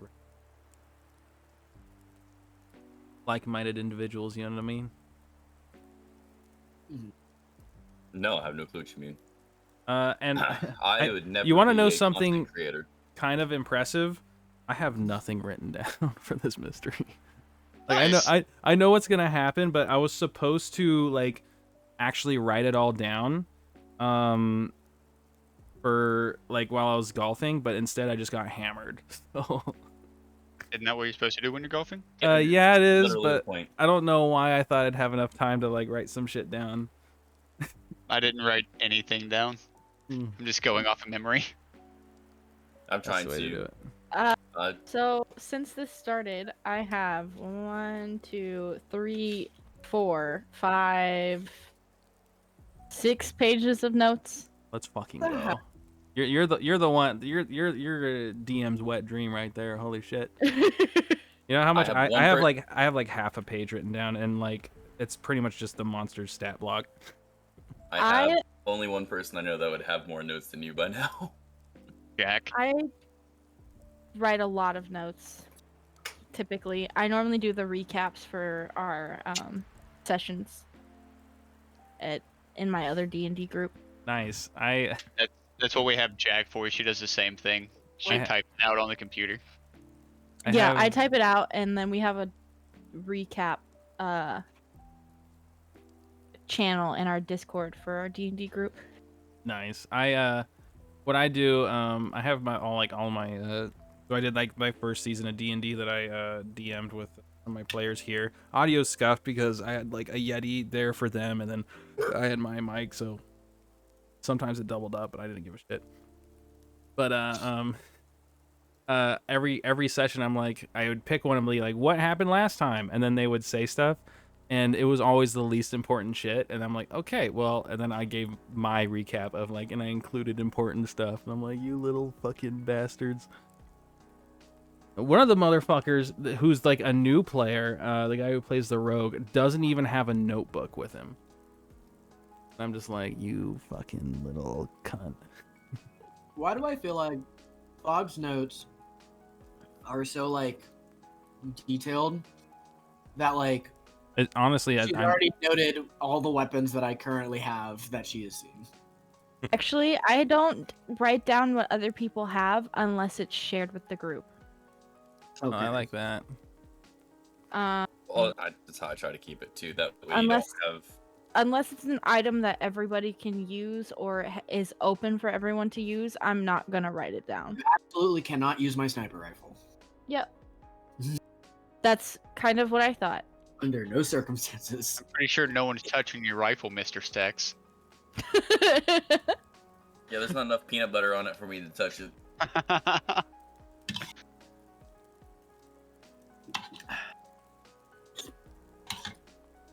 Good, because you We're all touch it, you'd have a third hole.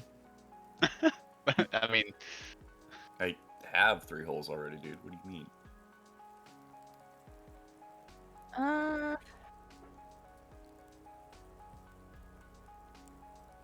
I don't like that, but okay. I wasn't touching it.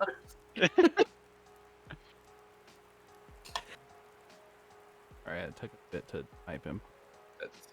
That's fine. Gloves on my The hand. only things I had, my cool and my tough swapped when I got from memory. Oh yeah, that's good. I almost had it perfect, and I was like, I don't know exactly. bless you. That was a very cute sneeze. That hurt. That was an adorable sneeze there, Maple Story. My sneezes are Kinda the sound like you opposite. stepped on a dog toy. I've got like dad sneezes with reverb on it, dude. I fucking That's what mine are like. Yeah. I The used person who sneezes louder than me that I know is my father. I used to live in a house with my ex and his parents, and we lived upstairs, and they basically had the whole downstairs. We had the upstairs, and if I would sneeze, it was so loud that everybody in the house, I could from the basement down up, would be like, "Are you okay?" Are you Yes. dying? Do we need to call somebody? I'm okay, thank you. I just sneeze really loud. I know a girl that has a lot of buildup for just the tiniest little squeak of a sneeze.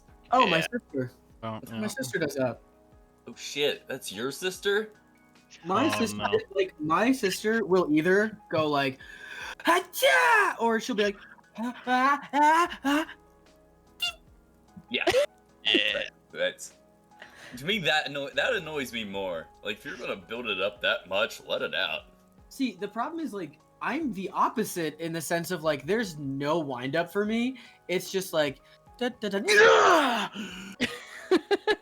Yeah, no, I got the worst of both. It sounds like I'm sneezing from my toes, the amount of buildup, and then it just fucking erupts like a bomb. Oh, so you go Super Saiyan when you're. Oh, absolutely. Like, it's awful. You got the fucking Vegeta build up, dude. To the point to where if I sneeze too many times in a row, it hurts my body. Kamehameha. I have definitely sneezed so hard that I have to rip out of place. My sneezes aren't loud, but they definitely fucking hurt most of the time. Yeah, but you hold yours in. Yeah, that's probably why I have a lot of issues. Being a ginger isn't just one of them. Gotta say, hopefully my dialogue is coherent because I've been coasting and I've been coasting down a little bit, but I was fucking hammered when we started. I mean, I think define it's- coherent because some of your characters are by their nature incoherent. Yes, this is true. I think Mad Scotty was a good starting point for sure. Scotty Scotty, cracked me up because you're like, yeah, he's Irish. He's from Ireland. You sounded like you came from Afghanistan. Yeah, no, Like hardcore. I don't have the most racially sensitive accents, that's for sure. listen, here's the thing you guys gotta know. Scotty doesn't know. This is true. But don't tell Scotty. Don't tell Yeah, Scotty. 'cause Scotty He doesn't know. Yep, this is facts. Facts and logic, to be completely honest. Oh, man. Cap. Oh, Jesus. I went up to see what trouble my roommate is because we both got fucking drunk at the whatever, and I went up to see what he was doing, and he was just asleep. And I was like, oh, yeah. Yup. that is a mood, though. Okay.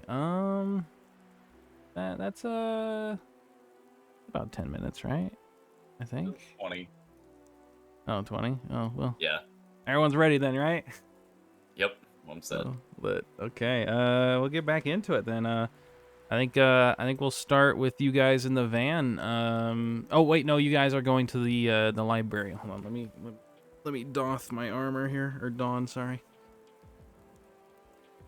All right. So, I will take that off. With a relaxing snowfall. Okay. So, you guys continue over to this library, and you kind of open the door. It's a relatively small building, but it's a little tall, and the bookshelves in here reach all the way to the ceiling. Oh my gosh. All the way to the ceiling. The alcohol's coming back for more. Heard you Dude, talking. I switched from the Monaco to the White Claw, and I was like, yep, this is different. Mm. All right. But sitting at a very large desk with a very sort of old sort of piece of parchment out, he's got sort of a sextant, and he's kind of like sitting there measuring something on this map. Is this very old man in a robe? You sure He's it's called a sextant? well, I don't know. Sorry. Okay, moving on. I don't know, some sort of fucking measuring tool. You can Just ask had- him what he calls it. And he's sitting there, and he's a very frail, sort of skinny old man. His face is very gaunt. He's got a large, stringy white beard that goes down past his nipples, just kind of like down that far. And it's very stringy and wide and white. You can see underneath his beard, his cheeks are very inward, and his eyes are very sunken in, and his fingers are very long, and the knuckles are very sort of bulbous, as if like he's got arthritis or something, and he's sort of sitting there and he's looking, and it looks like he doesn't even notice that you came in.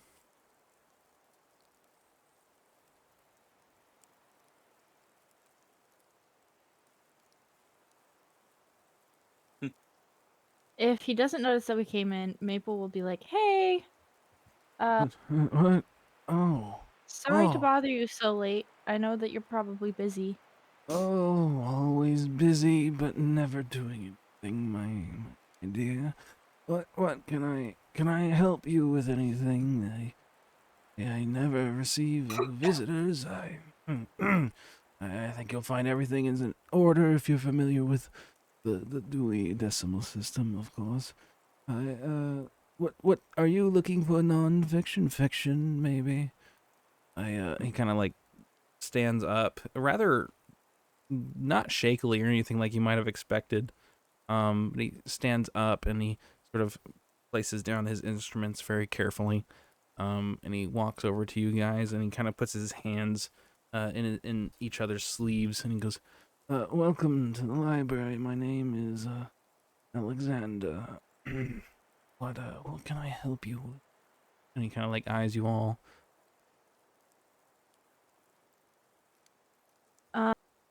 Maybe have a look at the rest of the party. Kind of lost looking, because she doesn't actually know why we're here. I'm not the one who chose to go in here.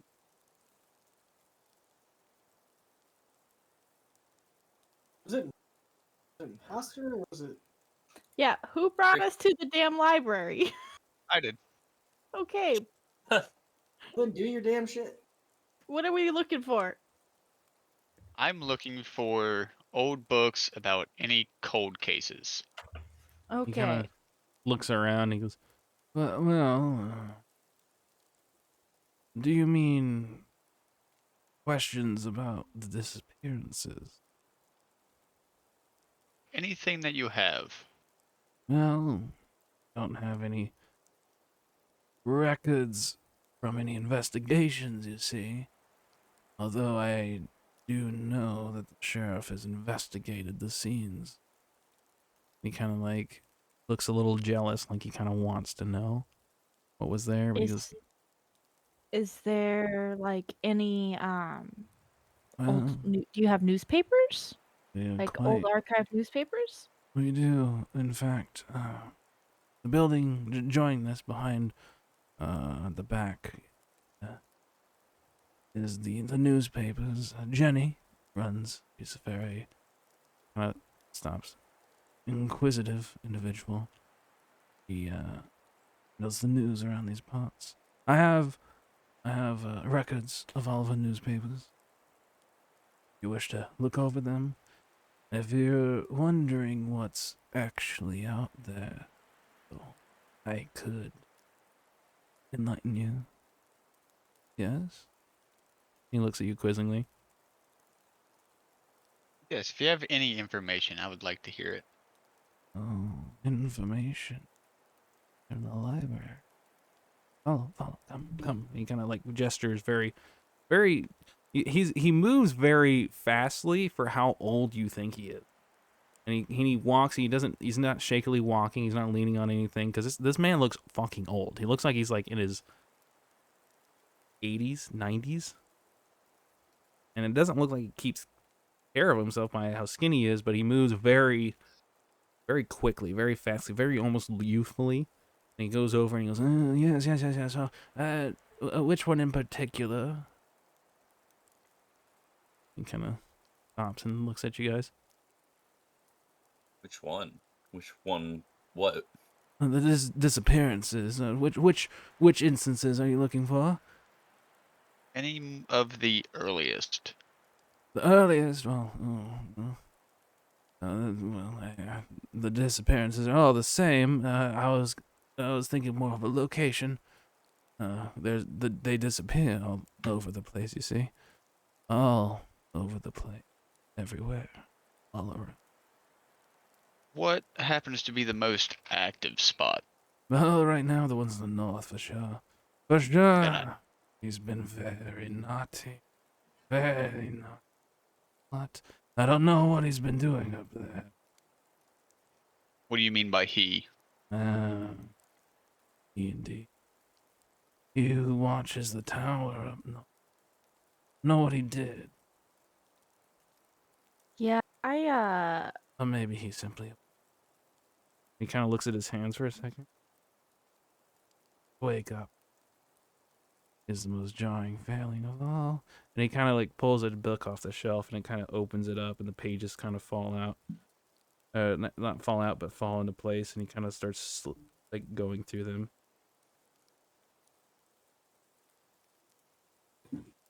Maple, you were saying something? who is the furthest away from this weird old man? Probably me. Okay, so she's just gonna like stand next to Six, I guess, and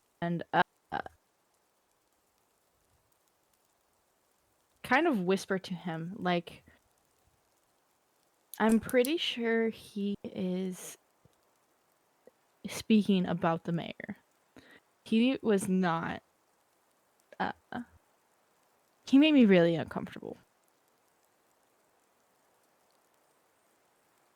And he's the only person in the north.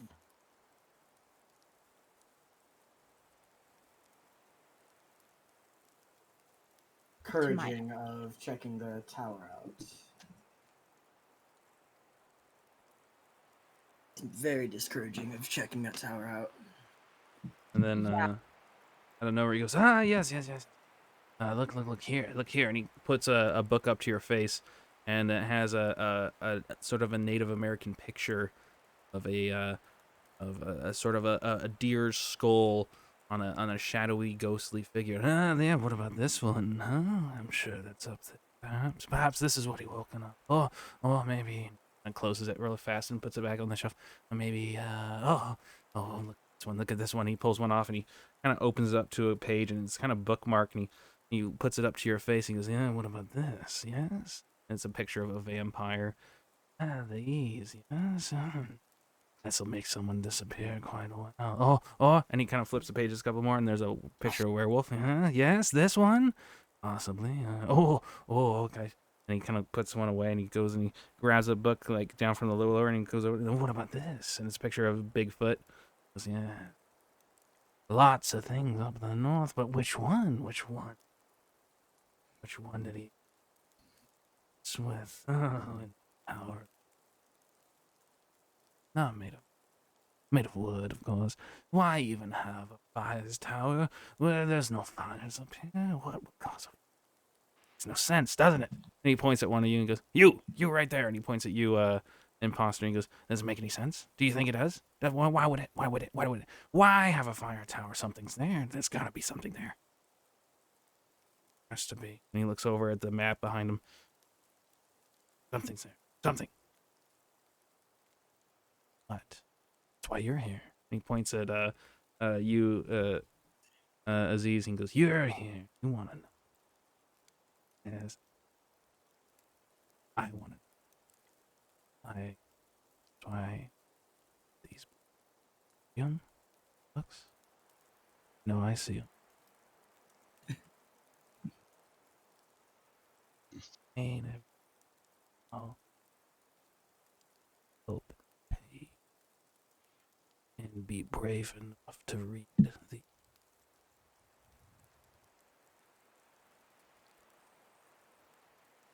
You'll find everything.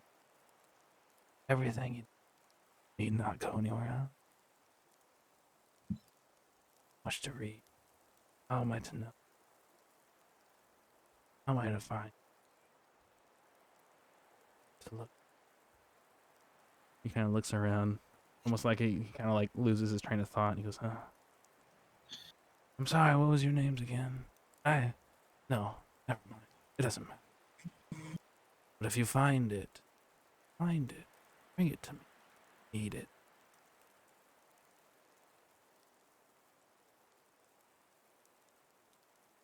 If you need anything else.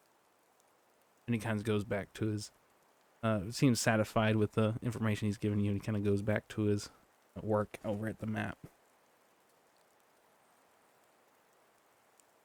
Aziz turns to everyone else. He seemed a little clustered-minded.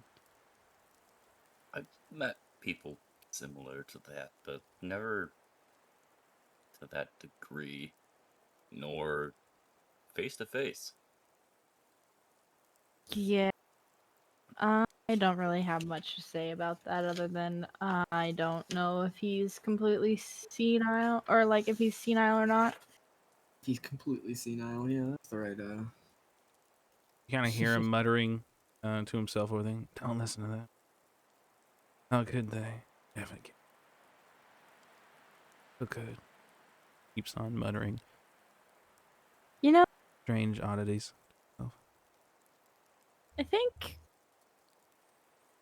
now might be a good time to try using maybe my telepathy on him to see if he's actually seen anything or if he's just crazy. Oh. Okay, yeah. Is that a roll? Yeah, it says you can read people's thoughts and put words in their mouth, but I don't have to do that. But you still roll moves as normal. So hold on. Okay. I just gotta make sure that I know.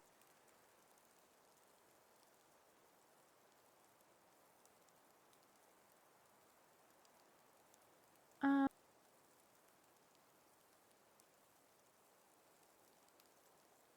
I'm not sure I add anything to it. No, it says so you can roll to manipulate someone, or you can just read their thoughts. So I think, Yeah, that's all I want to do. I just want to read his thoughts. okay, I will say I need you to make an act. Act under pressure roll. Okay, let me Under find. pressure. Under pressure. Doom, doom, doom, doom, doom, doom. I believe is plus cool.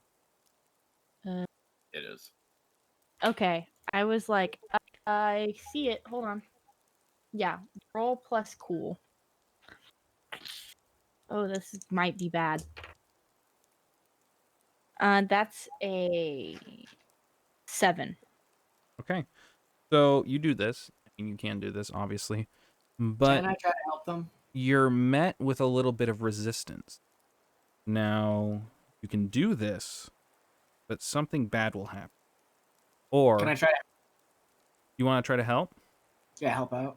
How do you wish to help with Um, I think just try to like help her focus because I think like she might be a little bit. I think the Like only person that would be able to help her with this is Aziz. that's fair. Um, If because you will be able to Yeah. fill here trying to do this. So you can attempt to do this if you wish.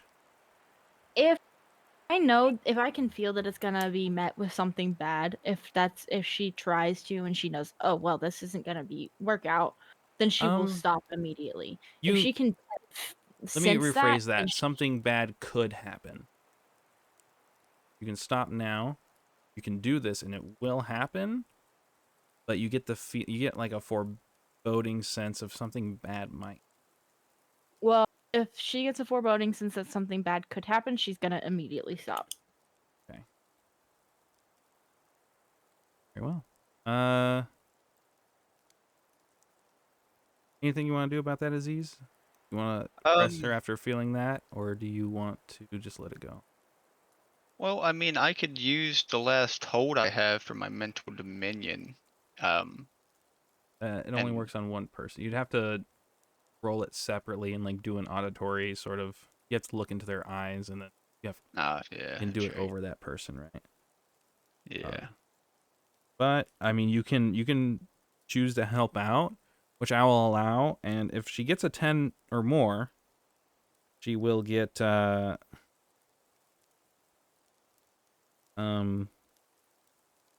So it's only a 7 though. So even if you do actually succeed, it won't actually give her the roll.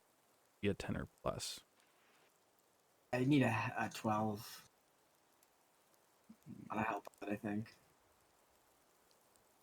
I know my rolls ain't gonna be that good though. I'll attempt to help. Attempt to help. All right. So as you start to do this and you feel this back, you feel a presence. You feel it coming from Aziz as he kind of sort of pushes his will with yours towards him. So you feel that this danger will be shared among the two of you if you choose to go forward with this. But it would be less so, like you're sharing the burden. Assuming he helps, which he should roll now. Is cool. It's cool. Why you gotta be so cool? Nat 12. Nat 12. All right. So with My his plus cool help, is 0, so you feel confident that the danger that will happen will be fairly very well lessened if you choose to go forward. Okay, then she probably will go forward. All Because right. that lets her act like she rolled a 12, right? So you're sort of.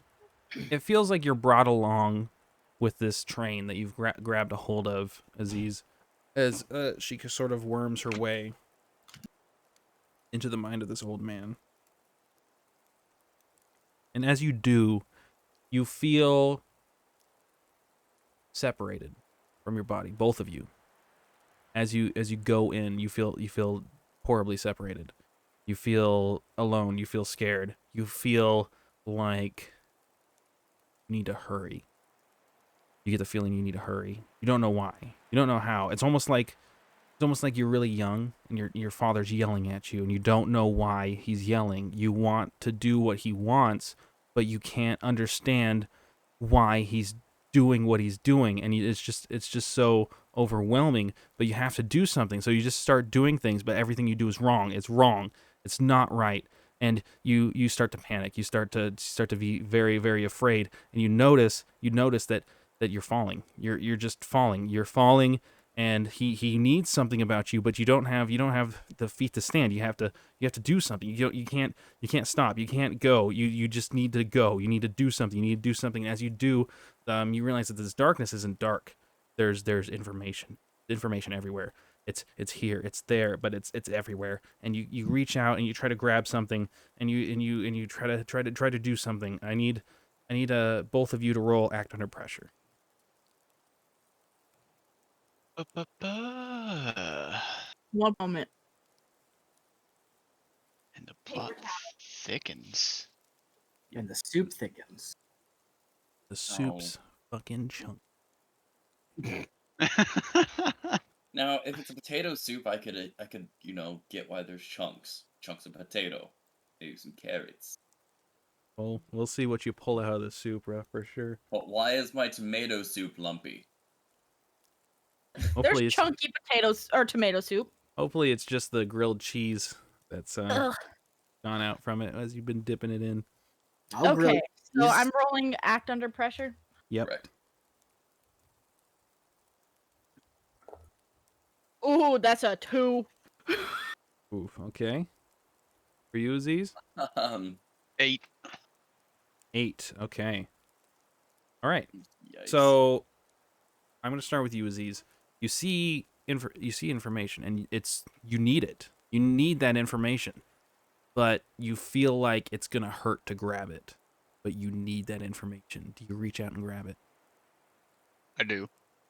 You reach out and you grab it, and it hurts. You take one magical harm as you get pulled back in your body with this knowledge that you got. You did get it, but you look over and you see Maple's on the ground. Maple, you do see information. You need it. Not only do you need it, you're seduced by it. It's intoxicating. This information. Not only do you need this information more than anything, and you reach out to grab it with both hands, and you grab it and you pull it out, and you realize it's not what you wanted.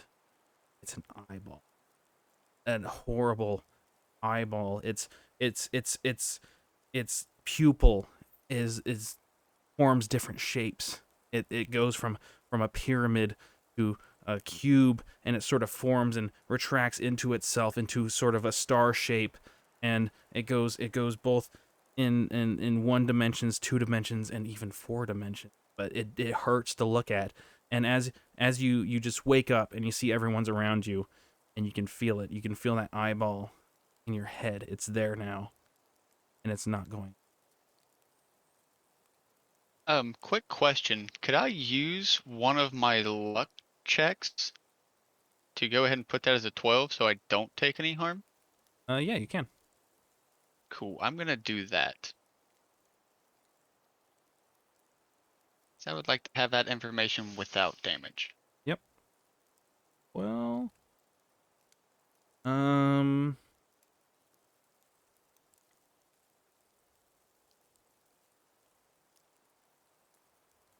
Maple.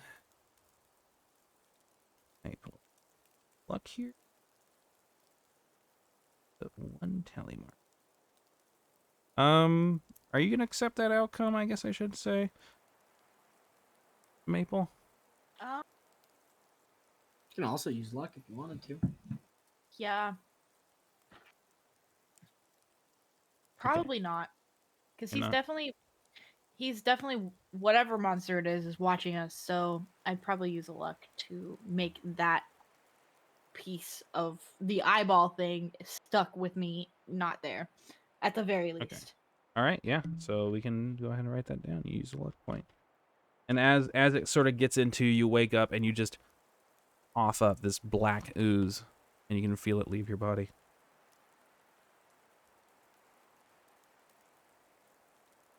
Are you okay, Maple?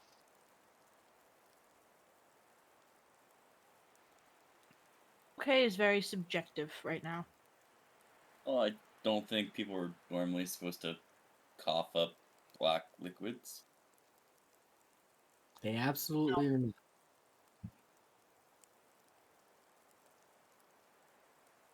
So either They are your blood's doing some serious clotting and coming out discolored, or there's something else bad.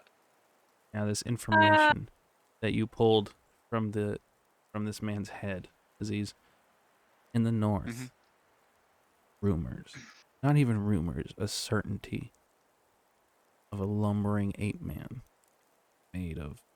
born of frost, the lord of the hunt, worshipped not only here but all over the world, lingers out there, angry at a transgression that's happened. The only way to get rid of the lord of the hunt is to hunt himself and to pull his heart out and consume it, thus dispersing his power back into the world. Okay. This thing is known as the Yeti, and someone up north has angered it. Gotcha. It's a good thing I have a gun, good for hunting. All right. I turn to the rest of the party and I relay this information that I just gathered, followed by Aziz telling them that we need to go to that cabin in the north, or that tower in the north. Well, why don't we get in the van and go? Alrighty, everyone to the turtle van. Right? As you guys enter the Maybe you can Scooby-Doo walk. van, the mystery machine as it is, I thought we were going to call it the sex mobile. Turtle sex truck. as you leave, you hear the old man quietly whisper, "Oh, they'll be back. Oh, please again."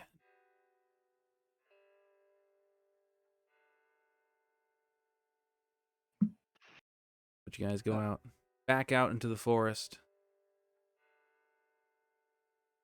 This time in the van, and oh, by the way, when everyone gets in the van, I'm gonna look back and say, "Do not touch anything." As it Maple takes guy, his cane and taps his sniper rifle. Oh, do you mean this? I would like Maple's to gonna point nod. my 9mm at Aziz's face.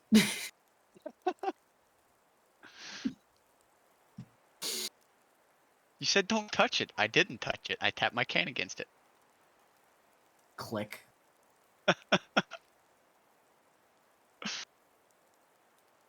Anyway, good driving. All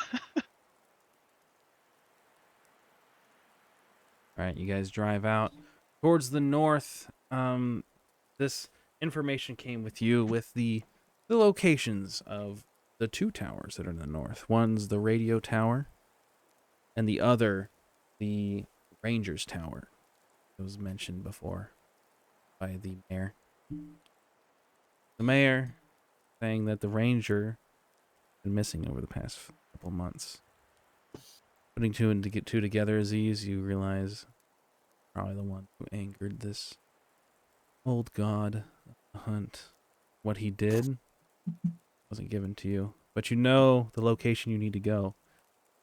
You guys find a road that gets you most of the way up, but the snow eventually catches up with you. And you're gonna have to get off and go on foot. But luckily, you have your Even with the snowshoes. chains. Even with the chains, unfortunately. Damn. Eventually it just gets a little too untraveled, and the snow is up to about 3 feet now, and it's kind of like it's getting hard to focus on where the road even is. How late would you say it is? You guys have spent so you spent an hour. It was 3 when you got here. You spent about no, you got there at like 1. You spent 2 hours sort of wandering in the woods, getting up to the mayor's. You spent about an hour at his place. Drove back over to Trevor's. You probably spent about another hour and a half, 2 hours dealing with that, and then this stay in the library is pretty brief. I'd say about 45 minutes. So right about now, it's around 6:30, 7. But it won't be morning again. You won't receive daylight until about, we would say, I think the sun wouldn't come up till around 10:30, 11. Okay. Well, And the drive you guys have driven probably about, I'd say, so it's about 9 o'clock, I'd say.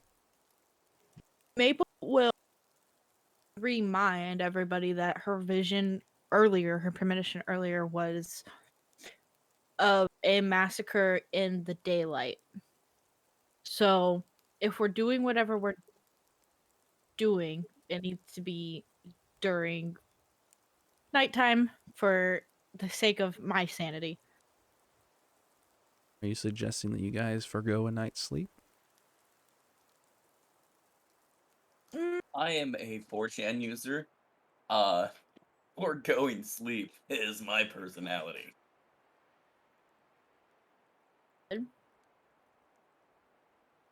I'm good with that. Should we try and take watch? Really depends on where we stop.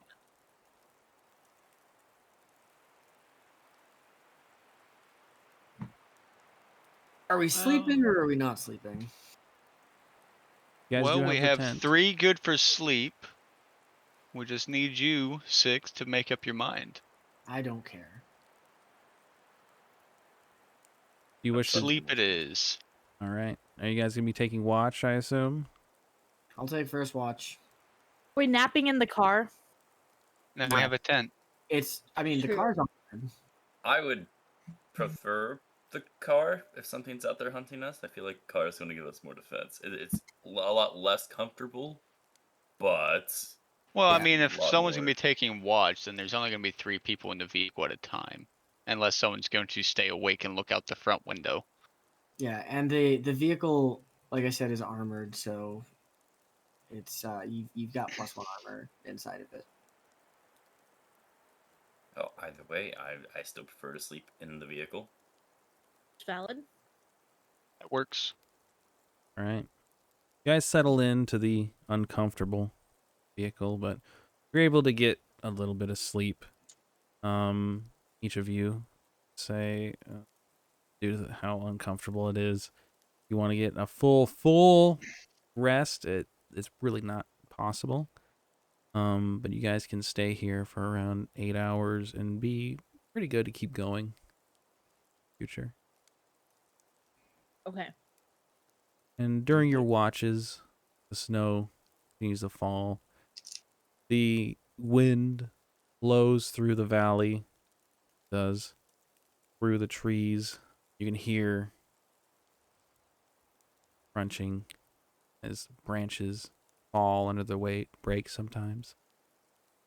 As well as snow dropping onto the ground.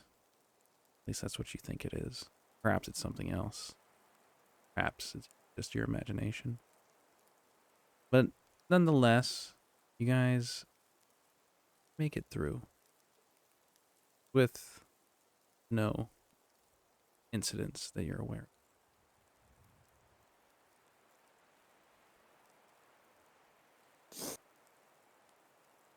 Well, that had to be the most uncomfortable nap I have ever had. You don't sleep on vehicles a lot? No. I don't normally sleep. Yeah, Cocaine, a hell of a drug. just another day. All right. Should probably continue onward then.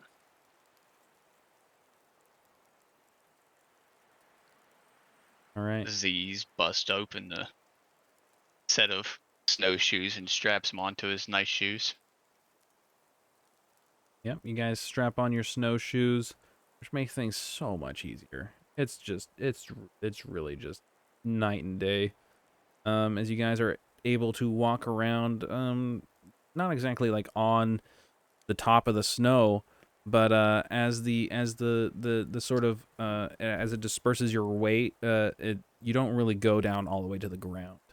So instead of walking in like 3 foot snow, it feels more like you're walking about like a foot of snow. That's so much easier. You guys walk forward, towards the way that you plan on going. And as you're walking, eight as I said, it's been about 8 hours, so it's about 6, so it's still dark as hell out. I imagine that you're leading the front imposter with your flashlight. As long as 6 returned it. Oh yeah, absolutely. Okay. Then yes, I would be. You Sun's not out. We can't see. I will be leading with the flashlight. you put the flashlight out, and you get the feeling that you're being watched, and it's shortly confirmed by a couple of bright reflective lights in the forest around you. See about 4 pairs. They watch you. Shotgun out. I like to shoulder my sniper and aim there, and can I see very well what's behind those little pairs of lights, if you will, with the scope that I would have on my sniper? You see canine faces. These are wolves. They're watching you very curiously. Do they look like they might attack? How much do you know about wolves? Their behaviors. Personally, or my character? Is your character? I don't think my character would know much about like wolves, but I think he's pretty good at like, just general like hostile intent. Like, and wolves, pretty obvious about that, I'd say. They don't seem too concerned about you. Okay. Doesn't seem. Maybe they just don't seem to care if you see them. But they're watching you very closely. They're Okay. not running at you or anything. Well, in that case, I will. They kind of lower their heads whenever the light shined on them. I won't shoot them then. Not yet.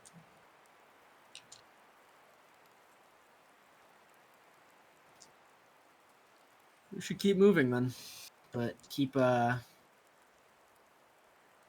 wary of the wolves. As you continue to walk, you feel a drip in your face. Which is weird. I mean, it wasn't a snowflake. And obviously it's not raining.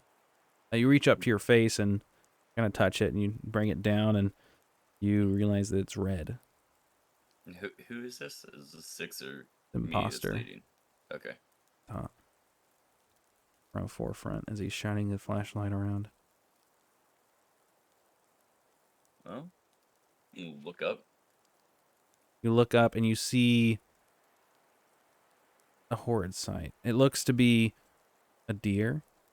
It's been sort of cut open and its skin spread out uh, around its back, out like kind of like angelic wings, almost it looks like to you, as its flesh is like crunched inward towards itself, and it's been gutted, and the head is sort of pinned to its body upside down, so the antlers are curved downwards and almost like a teeth fashion, and it's just there, and it's dripping blood down on the place. And as you shine the flashlight around, you see that there is others, older ones, newer ones, fresher, older. These caribou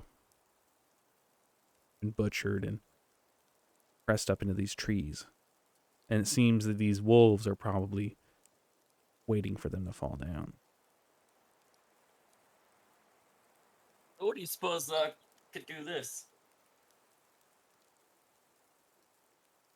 I would probably suggest the monster that we're currently searching.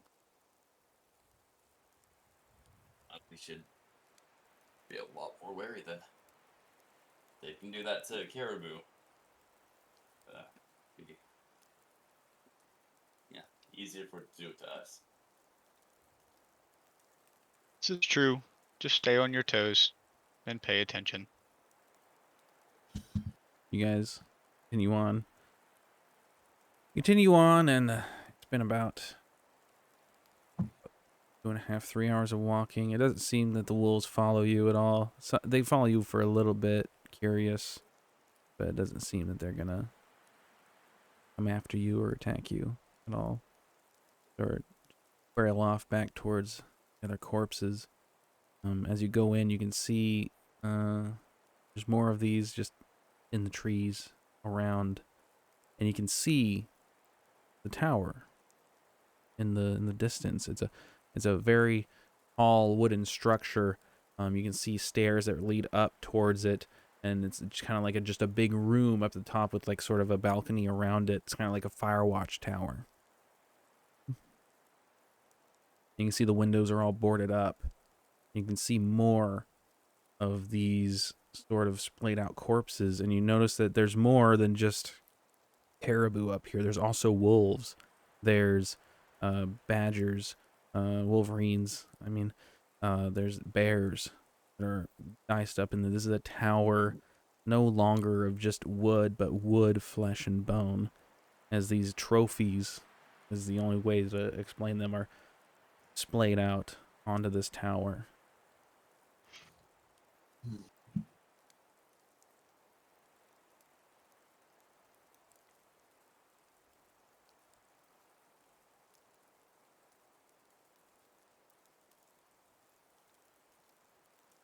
Okay.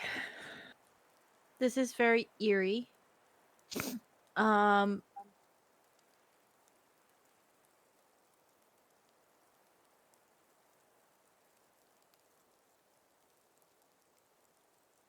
I don't want to approach the tower, but we gotta.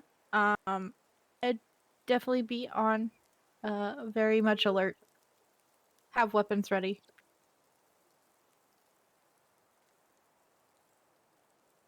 Um,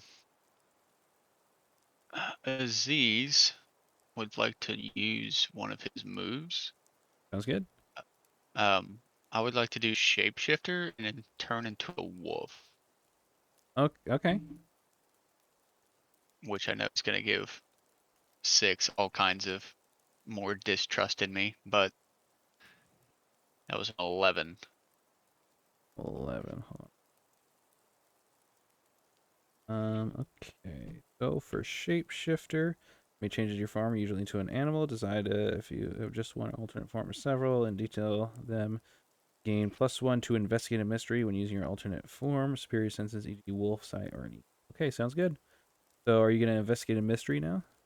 Yes, I'm going to use the scent of smell from the wolf to try and gather more information as to where the monster may be. All right. Go ahead and roll me investigate a mystery with your +1 as well as your regular pluses, Okay. which is roll plus sharp. So roll your sharp +1. Okay. 10. 10. All right. You get a hold 2. So you're gonna ask me 2 of these questions. What happened here? What sort of creature is it? What can it do? What can hurt it? Where did it go? What is it? What was it going to do? What is being concealed here? Where did it go? Where did it go? You smell into the snow and the wafting sort of odors, and a lot of them hit your nose. Most of them unfamiliar, but one not so unfamiliar. This smell it's a human smell, and as you smell more, you remember how these things were splayed up, and it wasn't a monster that did this. Well, depends on your definition, doesn't it? It was a human that did this. And where did it go? You can smell it. He's still there. Up in the tower. Okay. And my other question would be, what can hurt it? Or what was it? What can hurt it or what could kill it? And hurt it? Yeah. This, as you rack your mind and you smell about this person that's done this, you know more intimately than anyone else what can hurt this number of things. A quick stab to the heart. You could drain its blood, slowly anemia out of existence. You could pluck out their eyes, watch them starve to death as they try to find food. Sometimes they adapt. There's nothing special about this one. This is a human. This man can die by any means. Okay. I turn back into my normal self. Z's looks to the party, assuming that I see surprises on their faces. Yeah, a little bit. I imagine that Probably not that Maple much, is less but surprised. Maybe she is. I feel like 6 wouldn't be really surprised as like that I can do it, just more surprised that I did it in front of people. I mean, I'm just here to watch you. I'm not necessarily. I don't know that I'd be surprised that you did it in front of anyone. Like, Okay. I was just assuming your character had some form of intelligence on me. well, yeah. That's why I meant like he'd be. I assume that he would be surprised that I did it in front of a group of people, not surprised that I can actually do it. Like that I just gave away a secret kind of deal. That was all. Yeah. I mean, maybe, but I 6 wouldn't really show it. Right. Think about 6 that you've noticed, I think, Aziz, is that he's strictly business. Yeah.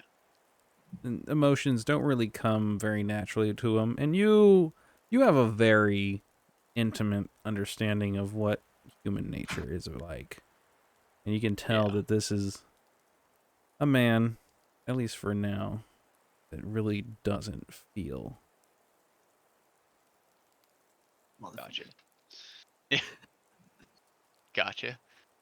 Okay. Aziz looks to the party. Oh, go ahead. Go ahead. I'll wait till after you're done. Okay. Aziz looks to the party and informs them that the information I gathered that it's a normal man, that just about anything can kill it, and that he is in the tower, and that is where we need to go. Can I look into the tower, or like up the tower with my sniper and see if I can see this individual? Sure. Yeah. So you kind of like raise your hunting glass up. This is imposter, right? Or is this That was Six. 6. This is 6. Okay, because I know imposter has a hunting rifle. All right. No, I I do have, not. I have my Oh no! sniper. Oh, you could have had a hunting rifle. That's right. Okay, so Yep. let's retrace. All right. So you bring it up. What kind of sniper rifle is this, and what kind of scope does it have? I would say it's not a 50 BMG because that'd be insane. That would be Um, more than 4 harm. I'm pretty sure. yeah, I would. It's probably. Is it like a classy SVD or maybe like an op or maybe like probably an like an M72, 72? All right, cool, good. like a 7.62 sniper. Yep. What kind of scope? Um, Right, just like an 8 times, 4 times. I'd probably say it's probably a 4 times to 8 times, so you can adjust. Sounds good. So you bring it up 4 times, and you can kind of, as far as you are, you can kind of see like, it is really dark, but you can see some lights up there. So someone is up there. And you kind of like click it in to look in, and you see a man. It looks like a man at least. It's hard to say. It looks like he's wearing a fur maybe over his whole body, and you notice that he's got a rifle trained on you as well. I need you to make a choice. Do you wish to kick some ass here, or do you wish to act under pressure to dodge this bullet that's about to head towards you? Kick some ass or act under pressure. You have 10 seconds before I choose. Kick some ass. Kick some ass. All right, roll kick some ass. All right, let me check my stats on this here just to make sure I know what I'm doing. Kick some ass, tough, right? Okay. It is tough unless you have something that says you get It's a roll. tough. Something.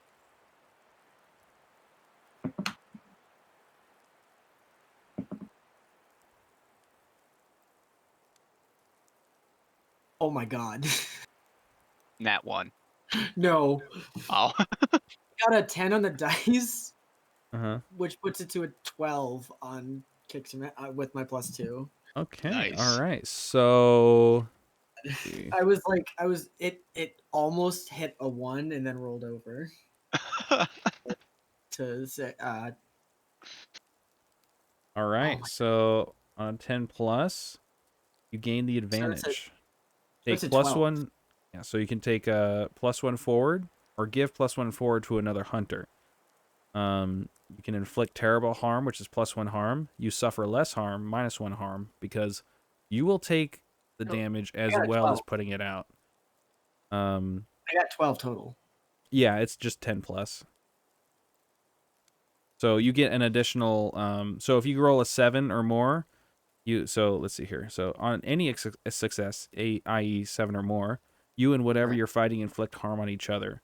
The amount of harm is based on the established dangers in the game. That usually means you inflict the harm rating of your weapon, and your enemy inflicts their attacks harm rating on you. But since you got 10 plus, you get to choose an extra effect, which But is you advanced 12 plus. advanced 12 plus. I think you have to level up to get advanced 12, like advanced moves. I'm Oh, really? fairly I thought I was just certain. on a 12 plus. Let's see. Sorry. Double.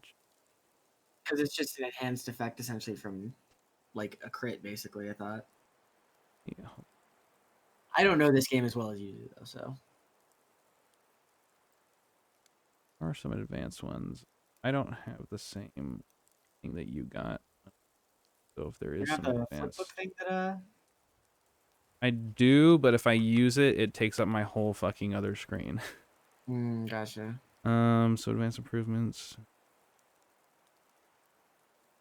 Mark 2 of the basic moves as advanced. So yeah, you do need to level up far enough to get advanced improvements, and then you can Oh, then you gotcha. can unlock that. Yeah.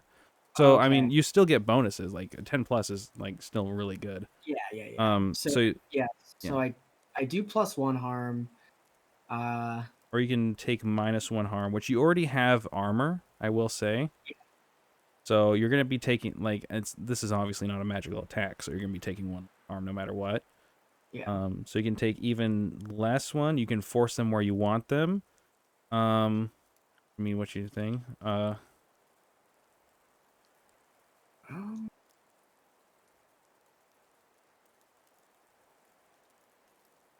mean, I'm gonna do terrible harm. You do terrible harm. All right. So 2 shots ring out. Firstly, 6 shoots immediately. You guys see him raise his sniper rifle. He doesn't freeze. He seems very calm, and he just fires the gun. As he does, you hear like a like gasp out, and then a shot rings out back.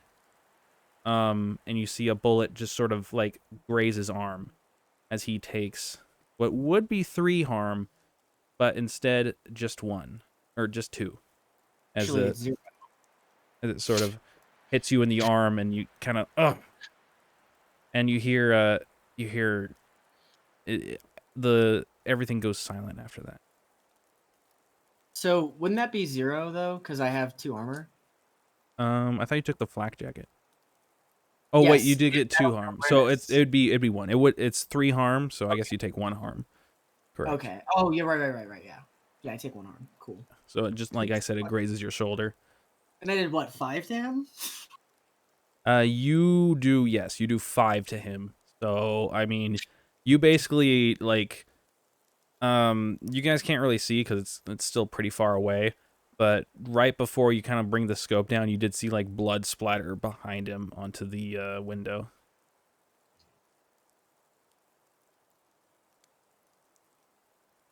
Well, time to get up there. Yep.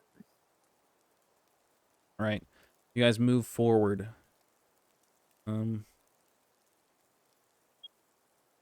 So he's really not going to be able to do anything else. So you guys make it up. You move forward into the stairs, and you make it to the base of the tower. You see blood dripping down from the floorboards above you. Okay, so we're going upstairs to check on him and see if he's dead, alive, able to talk. Yeah. What the fuck's going on? I'm gonna lead the way, and I'm gonna have my 9mm out this time since we're close. Yep, sounds good. So when we get up there, I'm gonna have that 9mm trained on him immediately. Okay, sounds good. You walk up the stairs. These stairs are very old. It creaks. A foul sort of smell enters your nose as you get more towards the top. You realize that you couldn't really smell it normally, because how cold it is out here. So there wasn't really much decomposition elsewhere, but it's a lot warmer up here, and so there's been more decomposition of all these animals that are hanging, sort of some from strings, some just nailed to the wood.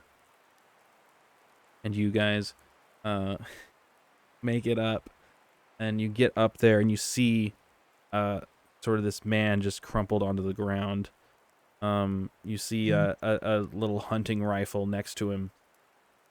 Not little, but just like a regular hunting rifle. And then blood is just pooling around him.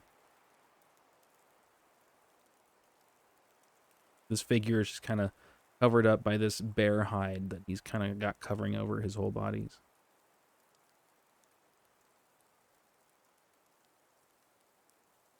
We go up and give him like a couple kicks with my gun still trained on him. You give him a couple kicks. He kind of rolls over. You can see his eyes are just bloodshot.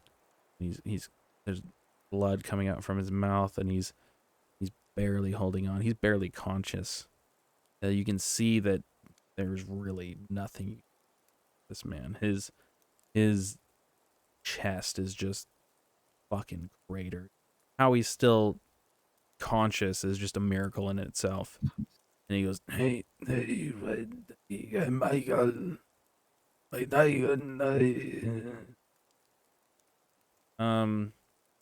Aziz, you're with him, right?" Yeah. You recognize this language as like, and actually, not only you, but also imposter, you would also recognize this language. It's sort of Norse. It's like Nordic, like old Gaelic, Celtic sort of dialect. And he's saying to you guys, well, you guys can understand it. And he said, I need to get the best prize I could find, but none of them are good enough. Why aren't they good enough? You'll be good enough. And he just kind of starts coughing. But for you, Six, I think all you hear is just some sort of language you don't understand. I think I'm just gonna, cock the 9mm, have it pointed at him, and just look at him and go, "Shows the wrong person to aim a gun at." He says, matters not. Where I put my gun never is satisfied. And now that thing hunts me. He starts laughing. It'll hunt you too. It's already coming.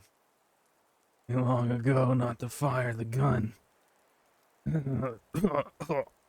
Blood sort of spouts out from his mouth as consciousness leaves him.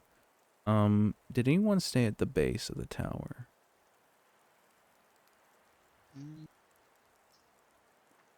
I don't know if Maple did or not. She would have probably not stayed outside, but if everybody else was going upstairs, she probably would have had her 30 a.m. stayed down down in the bottom of the tower watching the door. You start hearing noises as you're kind of like looking out at the bottom, and you hear very, very distinctly branches breaking, thudding out in the tree line. And you hear that whooping, whistling, the whoo, whoo, whoo, and the whistling sounds that come across it as something is just barreling through the trees in your direction. What do you do? She would yell for probably everyone. She probably wouldn't say anything and be like, "Hey guys, we have a fucking problem." Um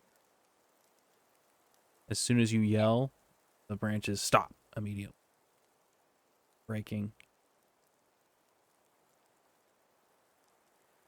Anything else? All right, so Uh, whatever this with my- thing is coming after us right now. We should probably get ready.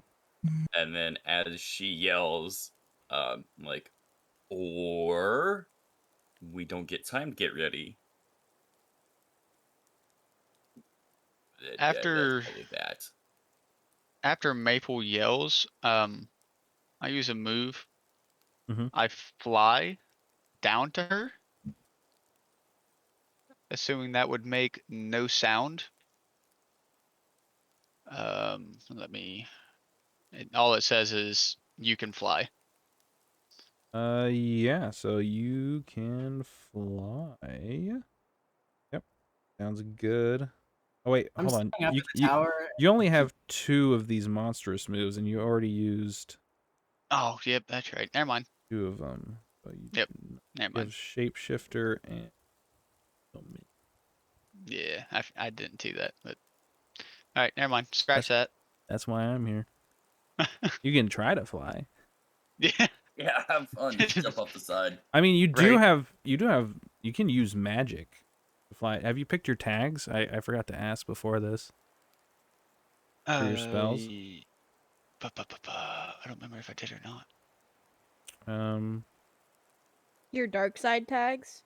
No. For magic, like remember how I explained how you can pick 5. Yeah. If Oh. your weird's +3, that's like your weird +2 for when you want to use magic. Yeah. And I would just say that's like a utility, or even wind if you put wind down. We can do it right now. Are you guys planning on using magic going forward? I'm not. one of my attacks is magic, so I Yeah. would be. So I'm just gonna go ahead and scratch that. Just yeah, I would say, I mean, so you guys can cast, you can use magic, you do. And pretty much anyone can, but I mean, say how you know it, but you two, the spooky and the monstrance definitely would. I would just say that I'm not really too worried. If you guys, if you want to roll to try to fly, you can roll on the magic table if you.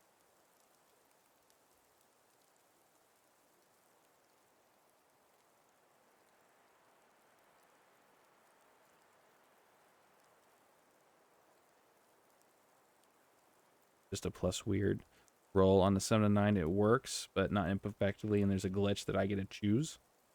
Or wait, no, it's a glitch you. Yeah, so I get to choose a glitch. Then on a miss, you just lose control of the magic. Right.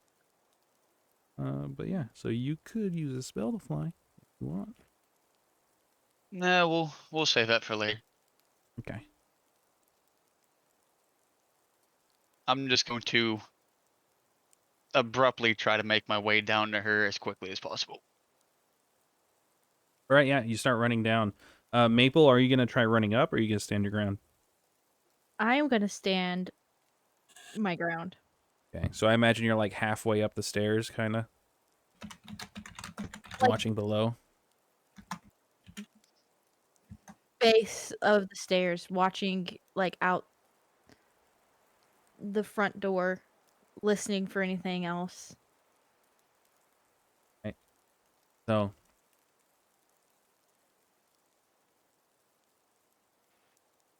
crack.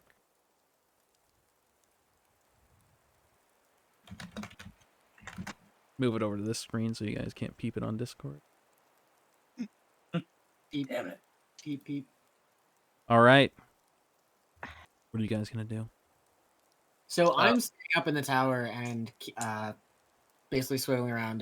Well, first off, the very first thing I'm doing is I'm gonna probably shoot this guy and make sure he's dead, so he doesn't try to like potentially shoot me before dying.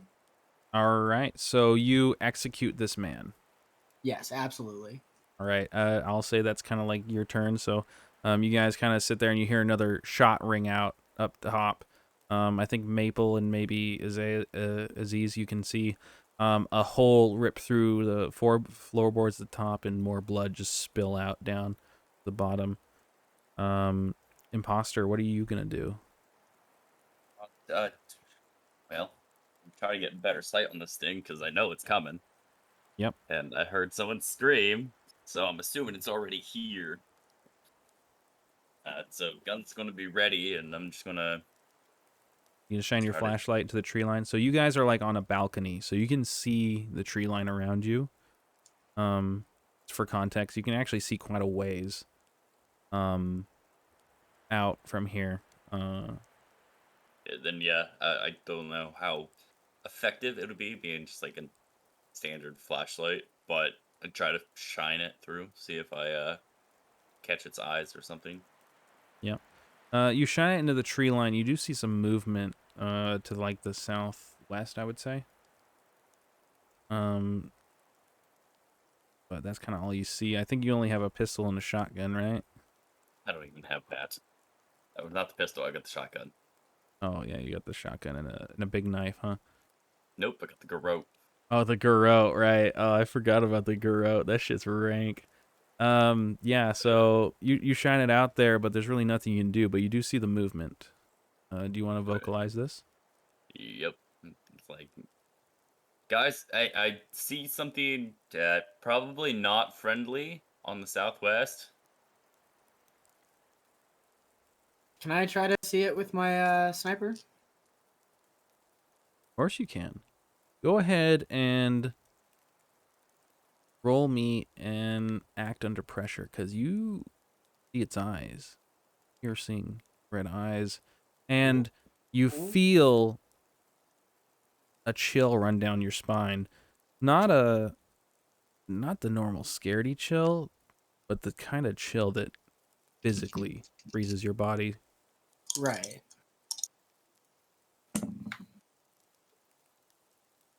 Well, I got a 12. Got a 12? All right. So you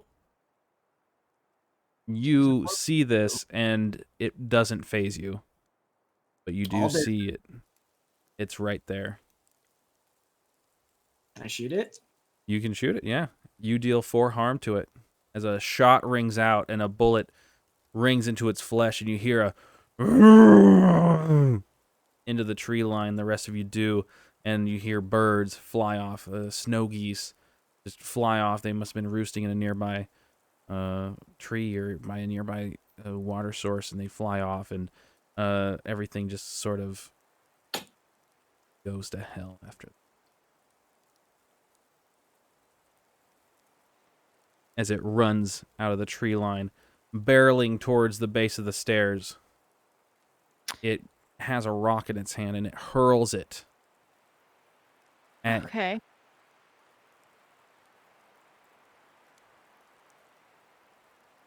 six. Now, since you've just fired, you don't really have the presence of mind to avoid this attack. As this rock barrels out, and you kind of like, right as you kind of like bring your head up from the scope, I mean, you were trying to follow it, but it's kind of just moving too fast. It's moving towards you, and you kind of like bring it down to look out, and basically all you see is just rock, as it just fucking decks you in the arm and deals 3 harm to you. But since you have 2 armor, deals 1, and you are knocked backwards. So I'm at 2 harm.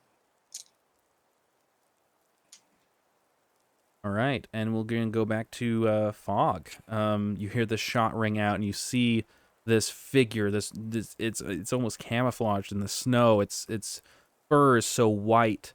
The only thing you can really see is its red, glaring eyes and these large horns coming from its head. And they sort of like curl around, but they always spike outwards. And this huge, I would say it's probably 8 foot tall, just the base of its head, not counting the horns. Its arms, tree trunks.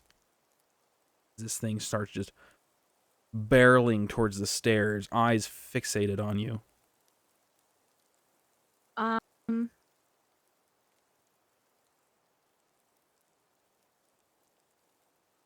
Okay, so he's there. I'm going to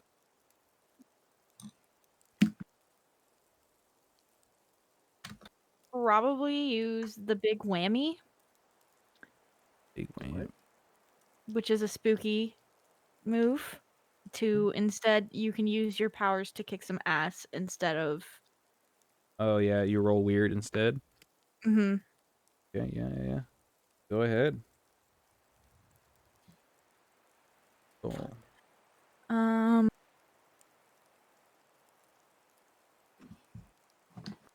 It's a 7. A 7. 5 plus 2. Okay. Right. Big ram. Let me double check. Mass plus weird instead of plus tough. Act is 2 harm. Close, obvious, ignore armor. On a miss, you get magical backlash. So that's not a miss. So you do 2 harm to him, but he does, by the rules of kick some ass, at a 7, you do harm to each other. Okay. But he's already thrown his rock, and he doesn't have another one. So he can't really make a ranged attack towards you. So instead what happens is you look into his eyes and you attack him through his mind, as you do, as you plan to do. But unbeknownst to you, this was a bad idea. You do 2 harm to him, but his gaze pierces into you. Your spine chills. You feel like a rabbit who's in fear of its life. You just freeze up. You can't move. You won't move. If you move, you die. And it starts barreling towards you. You see him kind of sort of flinch, but not really, Azazel.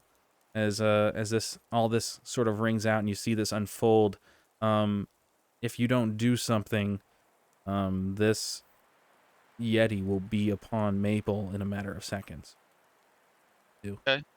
Um, I'm gonna use my base move, Magical Force. Okay.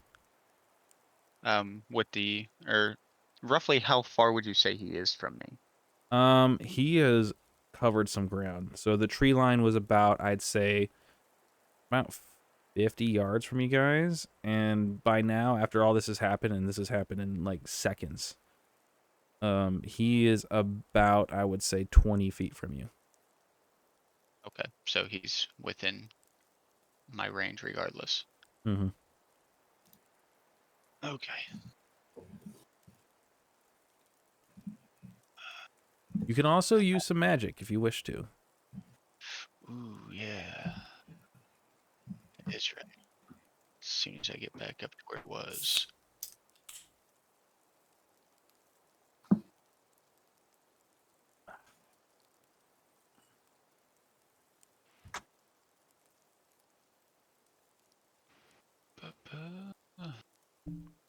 Where is it at?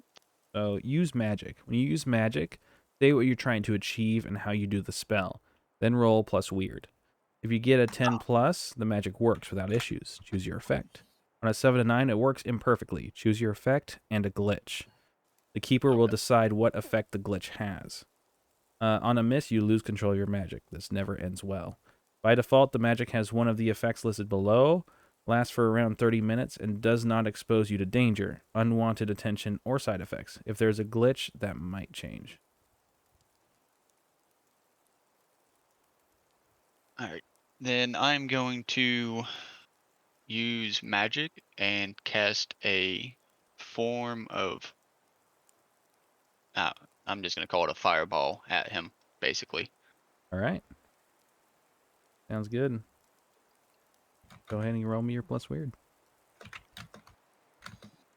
That is 10 with my weird. 10. All right. The magic works without issues. Choose your effect. I would like it to cause harm for a duration of time. Choose harm for a duration. Okay. Sounds good.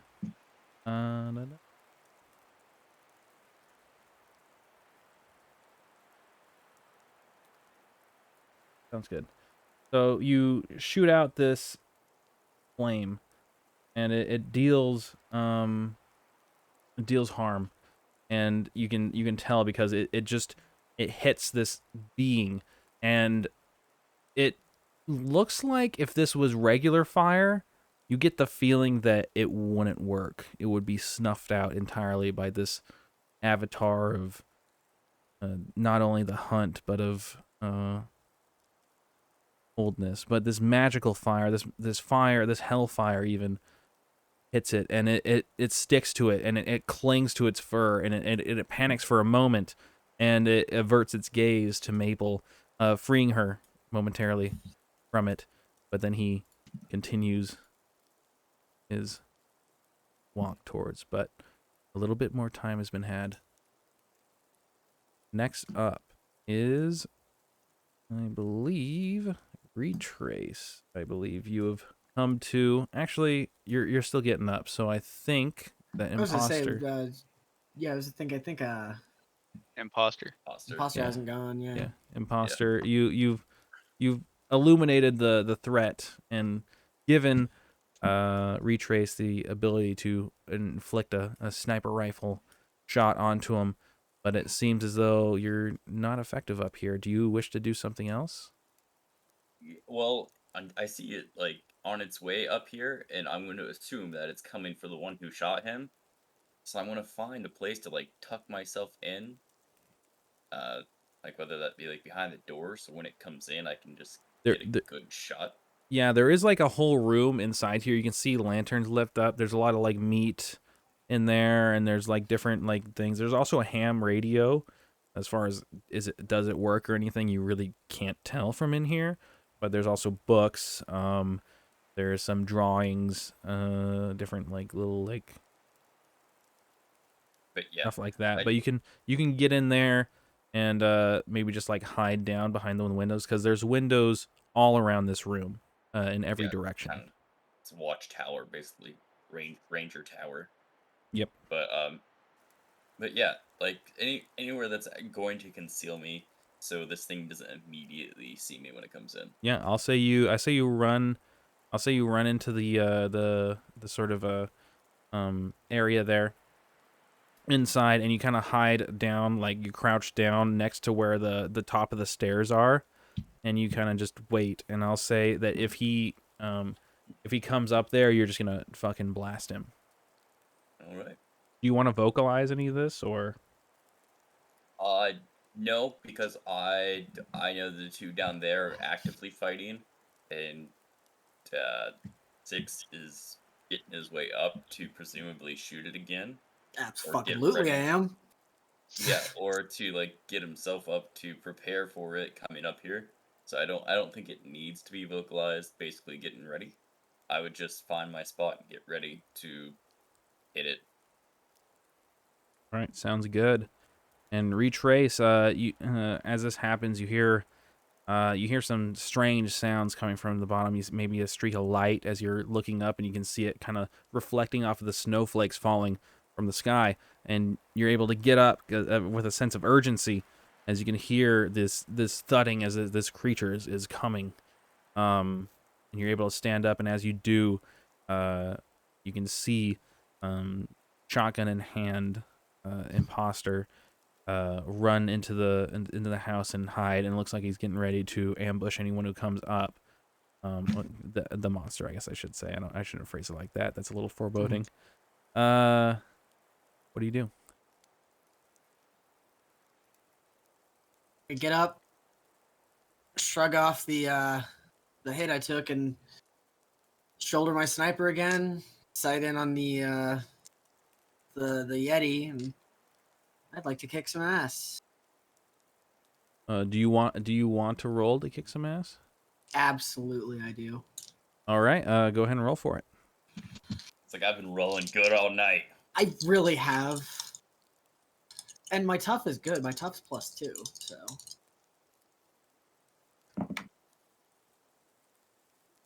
Oh, thank God. 11. 11. All right, that works. I think a 10 plus, so you get to choose an effect, right?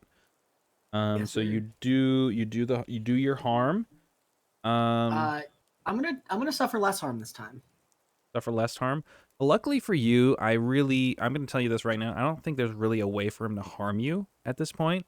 If you guys had a little bit less luck, I might say that he's instead going to harm Maple.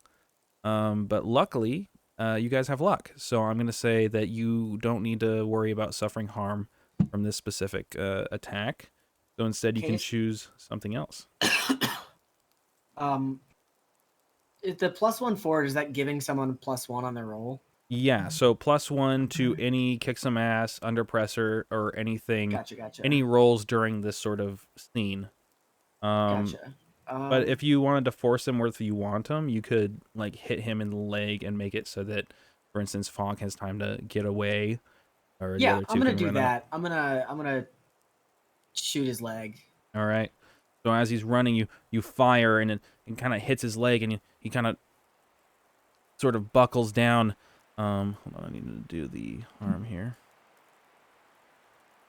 And he goes down, and you can see blood gushing from its leg, and it screams a bellowing, shrill, whooping Harm to this thing.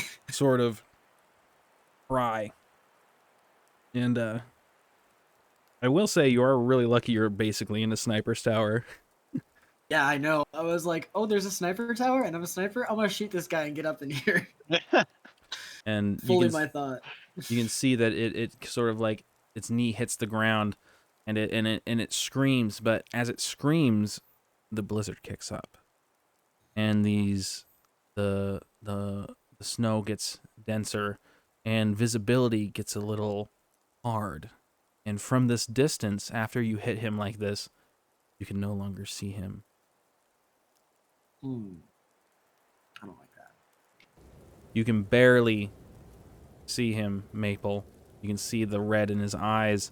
Luckily, you're no longer under its effects, but for how long, who can say? Because it is now your turn. What do you do? So, my question is, Is he like? Is he slowed by that? Yeah, he is down on one knee. Is he Um, like he's hindered? Like he wouldn't be able to uh the not way be able to attack, but like he's hindered in a way that he can't advance right now. No, he was surprised. You see this and you feel like if that hadn't have happened, he would have been upon you and probably swung at you or something by now. So you have a brief moment of possibly getting away or maybe an opportunity for attack. All you know is you were spared a probably merciless beatdown. You are in very close to this thing and it is very dangerous. You are feeling that right now.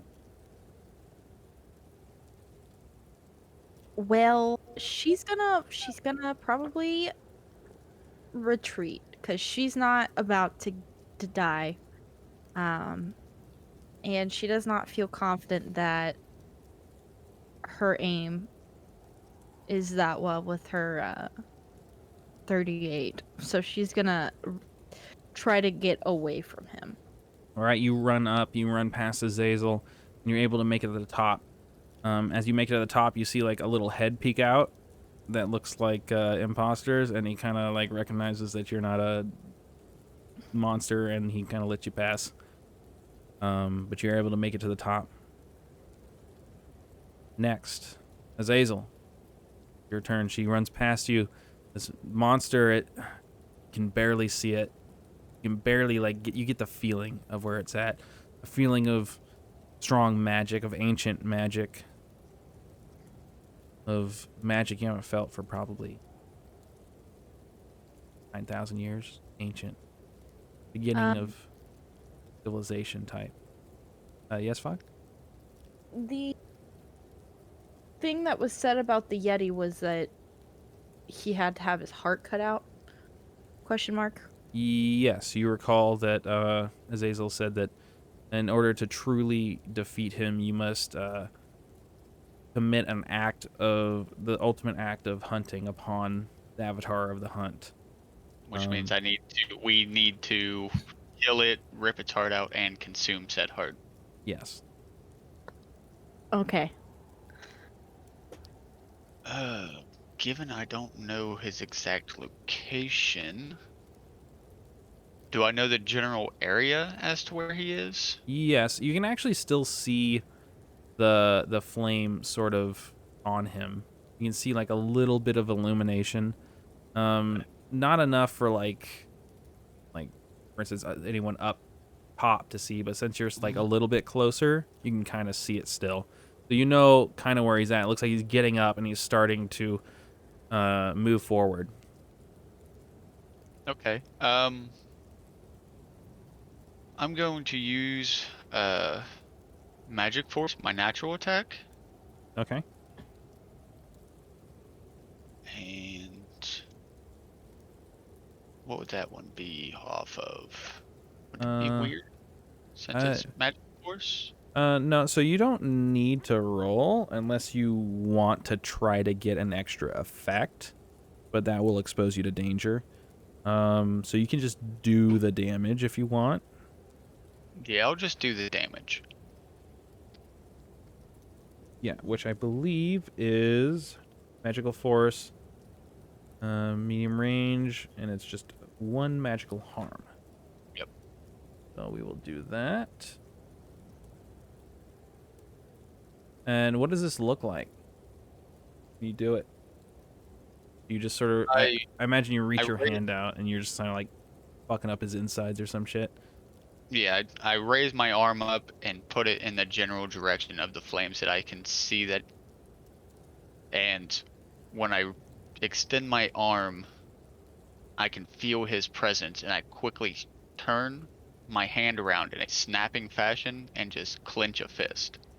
And you feel the effects of this happening, and it does register, and you can feel also that your fire is still hurting him as well. So you did so that he takes another residual 1 harm from the fire on him. All right. Next up, I do believe is we're back to imposter. I assume you're just still waiting. Yep, still waiting. If nothing's come up, I haven't had reason to move or attack. Sounds good. At this point, you can't see the Yeti anymore. Six. What do you want to do here? Mm,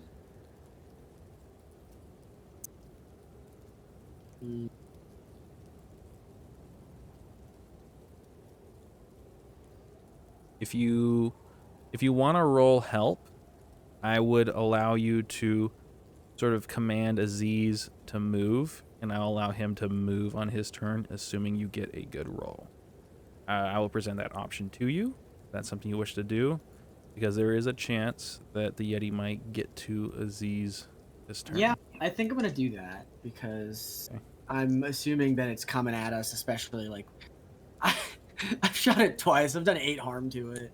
Yeah. Well, as of right now, it's only coming after you. You Well, I don't- mean, you're the you don't know everyone's that. it was coming after Maple. Like it attacked me, and then Maple was closest to it, and then it came after Maple, but I stopped it. To be clear, it's probably running to the stairs. Yeah, and you're at the stairs, so yeah, I think I'm gonna do that. So, I need to Are run- you open to receive that? Yeah, that's fine. Okay. There's a possibility it'll go wrong. Yeah, I need So to roll if cool, right? so if I do that, if you want to do the help someone roll, you can. I Plus will 2 say cool, so. to negate the bad things that would happen with that, you could also try to manipulate him and roll manipulate per someone roll. That's plus charm. I have no charm. Okay. That's the thing. I have plus 2 to cool, so I think help Right. out is better for me. Right. As long as Aziz opens himself to danger, then that's good. Let's do it.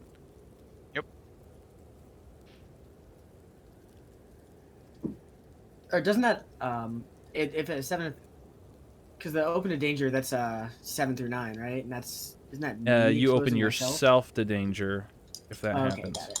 Oh, got it. I think. Yeah. Yeah. Yep. Yeah, expose yourself. 11. 11. All right. So Aziz, you can move up now, and I think you do that. Yeah. Yes. As you kind of run over to the edge of the balcony to yell over because of the howling winds, you realize that maybe if you went a little too hard, you might have fallen off. But luckily for you, you had the presence of mind not to do that. You scream at Azazel, who kind of snaps his. Maybe it was some sort of bloodlust, or he was in a sense of power frenzy. He didn't realize the danger he was in, and he realizes that that he's in trouble. How does this sound? What do you say to him? I think I'm just gonna look over down at him and just be like, "Move, you fucking idiot!" How do you receive this information, Azazel? I just look at him and look around and notice that no one else is around me. And then abruptly start No running shit. up the stairs and then yell back to 6, "Thanks for not being here." And then leave it at that. All right, you make it up the stairs past a Just hear little peeping the bolt of imposter. my gun. And as that happens, you hear a crashing almost immediately after you run. It's right behind you. You can feel it, and it starts running up the stairs very clumsily. You can hear that it's kind of scrambling as like these old boards sort of break underneath its massive weight, and it's sort of climbing up, and it gets to the top. And tell me what happens, imposter. As you get to the top, you hear kaboom, and a shotgun goes off. All right, and I assume that you're gonna use your little sneak attack, right? And sneaky procs, which will inflict an extra 2 harm on top of the 3 the shotgun already does. Yep. So you just, as he Five gets harm. up, a shot Damn. rings out through the glass into the face of this Yeti. as it's looking around hungrily, and it deals 5 harm. And it hits it, and you can see the blood oozes from its face, and you can actually see some bone and skin, and it looks back at you and almost maybe a bestial grin, or maybe it's trying to growl, but it's not down yet. And it moves up, and it looks directly at you, imposter. Yeah, I And just shot this thing in the face. I'd be mad if it didn't. I need you to act under pressure to look away from its piercing gaze. Ah, God damn it. 4. 4, God. yeah. You are stunned. You are petrified. You were so sure. You were like, this is a great idea. And it kind of was a great idea. And you shoot him. You've done this before, maybe. Or maybe you've just seen some live leaks about what happens when you do this. But maybe never against a Yeti. It didn't care. It doesn't care. It didn't even really slow down. It's definitely hurt. You definitely heard it. The effect was there. But it's just moving forward. And maybe before you shot it, it would have thought its closest target was 6. But now that you've made yourself known, it reaches forward and grabs you by the cuff of the neck and starts dragging you down the stairs into the snow. Is it still? Can I still see it at the moment? You can see it when it grabs him. The shotgun goes off, and he does grab him, and it does do 1 harm, 1 physical harm to you, I will say. But if you want to try to do something here, let me know what you want to try to do. Well, is it within close or far? It is close to you at this point. Okay, well in that case, I'd like to kick some ass with my 9mm. Okay, you want to quick draw the 9mm? All right. Absolutely. Roll me some kick It's some always ass. on my hip, so. That's true. Roll me some kick some ass. Okay.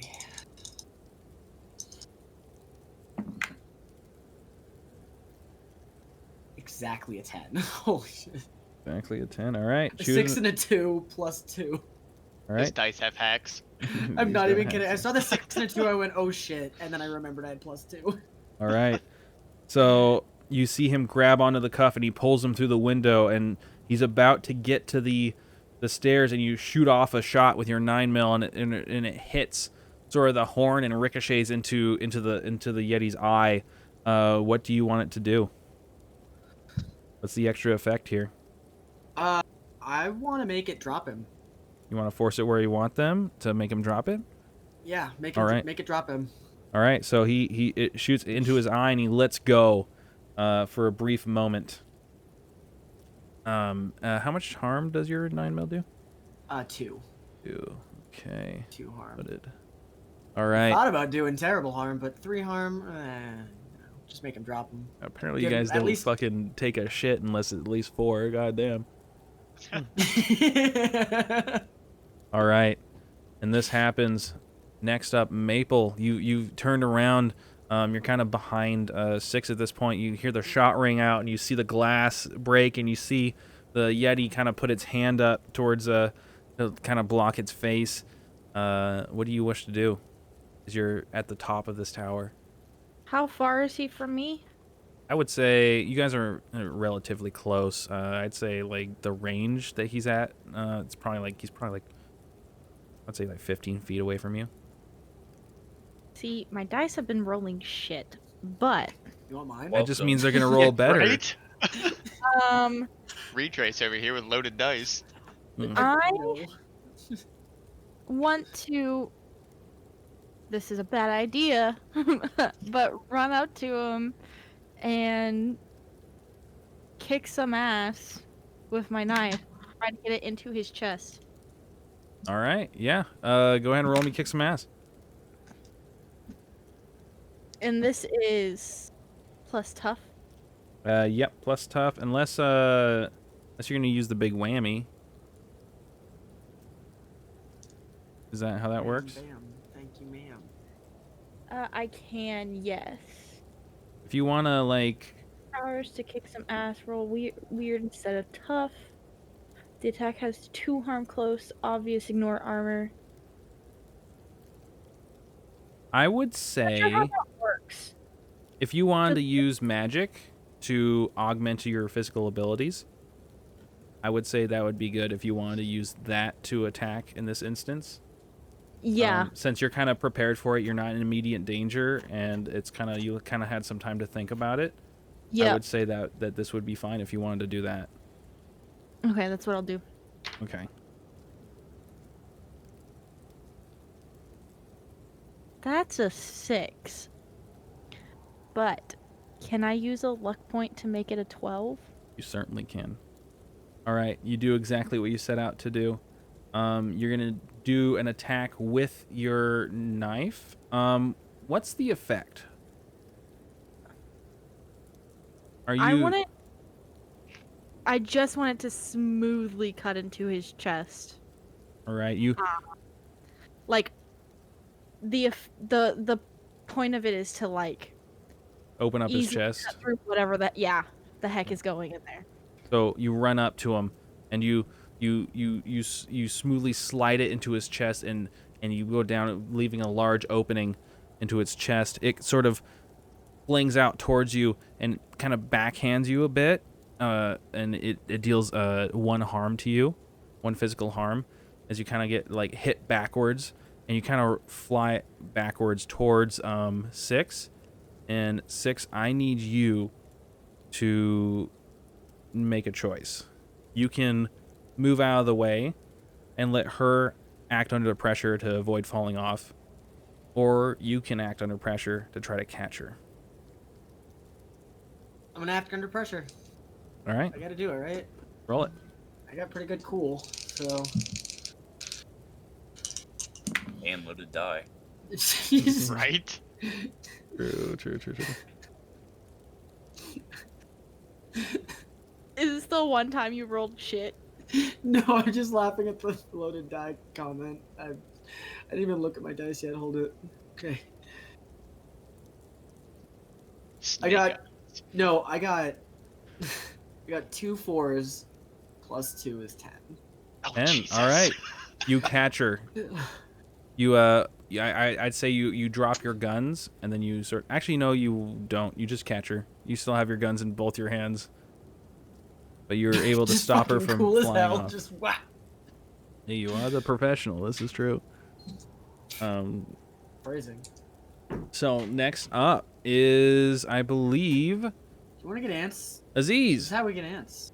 This is how we get ants. I'm going to kick some ass. Right. And as soon as I have my roll. Laughed if I had rolled terribly on that save, though. Just the one terrible roll. I was like, nope, I didn't save you. Bye. It would be a little rough. That's a 4, but I'm gonna use one of my lucks and make that a 12. Gotcha. Okay, hold on. I forgot that I'm supposed to be. So Fog used 1 luck point, and then you're using a luck. Yep. So Fog has used 2. Mm-hmm. And here That's right, I have luck. these 2 as well. All right. Good. Down to 5. All right. And I'm going to inflict terrible harm. Okay. So, and I'm using the short sword, so that would be +2 plus my 1 for terrible harm, so it'd be +3. That would be 3 harm. 3 harm. All right. As you take your cane, you kind of tap it in the ground, much like Ludwig did earlier, and it turns into the short sword, and you bring it forward, and you aim it towards its chest, to the already opening, sending it out further, dealing 3 harm. And it's looking bloody. Blood drips from it. It's sort of huffing and panting, and it's sort of a bestial vigor overtakes it as it looks like it's cornered now, and it starts to behave much less calculated. And it goes and it flings a fist out towards you, who just hit it, and deals 3 physical harm to you. You were hit by it, but you don't fall backwards, because it is no longer trying to be smart about its attacks. It's just trying to kill anything out of it. Gotcha. I will say, with its claw attacks, it's actually, so this would be 2 physical and 1 magic in case you have armor. But it's like as he swings at you, you feel the biting cold of the blizzard run against you as well. Gotcha. Next up, Me. yep. All right. So, is it facing me right now? Yeah, it just pulled you out I of feel like the you're- window, you're so you're like You're probably right in like front of under it. it. Yeah. Yeah, he's probably like under it, right? Yeah, you're pretty much like, Got yeah. dropped. Over to more beast blood. Fine. But it's not really focused on you at this point. It's just kind of like it's being attacked from like one side a lot. It just struck out against Aziz, and it looks like it's about to strike out again against Maple. Yeah, my next attack. Pick me up, drop me. So like half turn, half just not looking at me. Mhm. I I would say if you wanted to use your ambush, you could, but you would have to roll kick some ass. All right. Or actually, let's do act under pressure. Damn it. Yeah, that makes more sense. Actually, act under pressure would be the better one for me. Yeah. See, kick some ass and act under pressure are my 2 good ones. They're not my good ones. Because I have +2 tough and cool. You are And combat loaded boy. die. I am a combat boy. I'm good at kicking ass, acting under So, pressure, I'm- helping out, and protecting. I'm gonna Not so good at blow a luck manipulating point or reading. and make that a 12. You say you're gonna use the luck point? Yep. All right. So you fire up into it, and tell me how this looks, because this will drop it. It's going to be not killed because you know you can't kill it yet, but it will be Incapacitated. incapacitated for a time. So how does this look as you do this?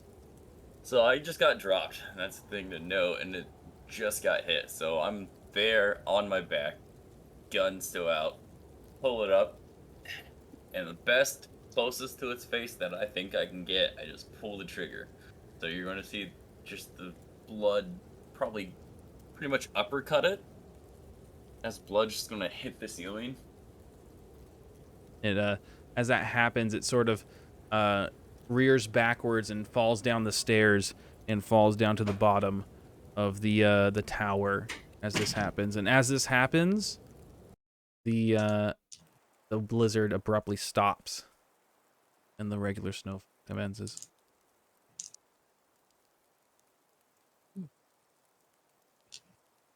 All right.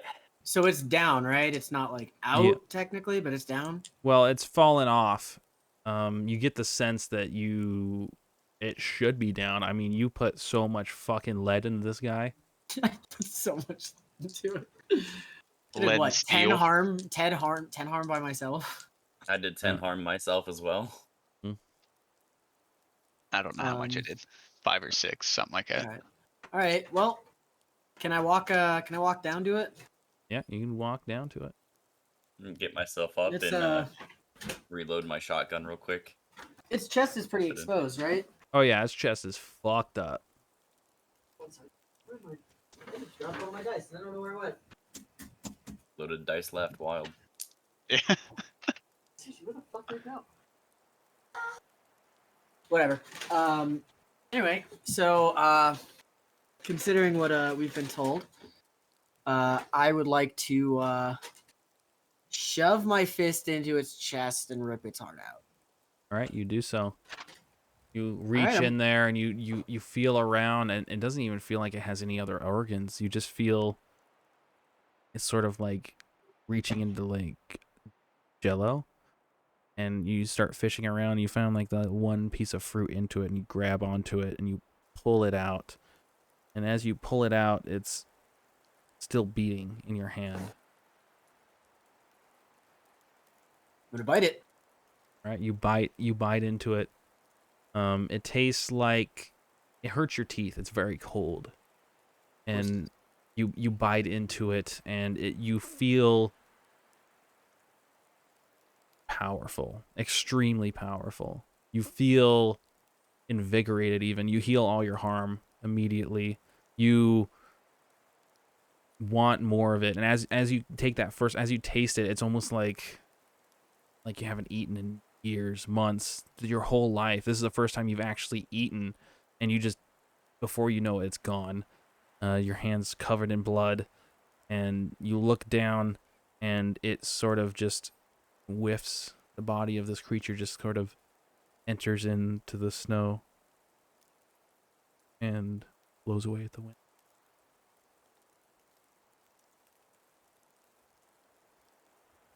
Cool. Like to Right. holster my 9mm and sling my sniper onto my back. So that's it. We did it. This is the cause of all those disappearances. Anymore. I wouldn't be so sure.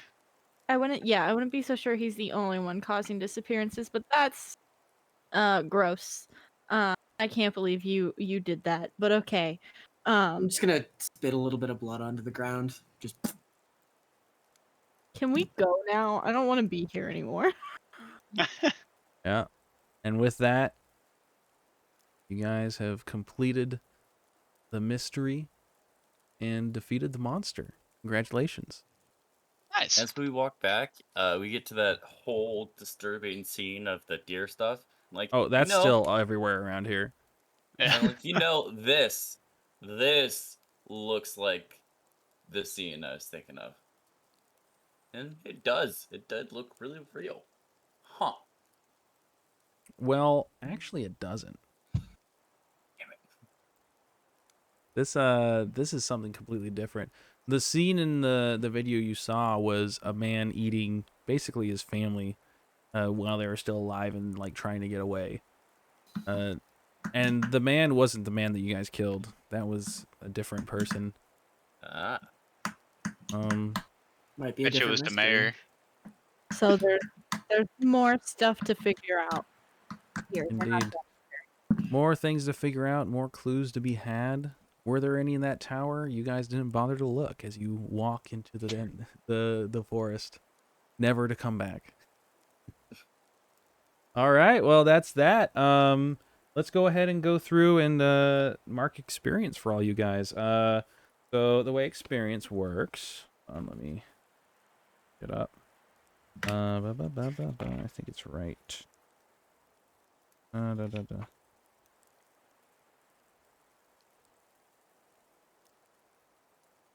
It's 5 boxes, right? Yeah, Yeah. yeah, the 5 boxes to level up, and the way I have to fucking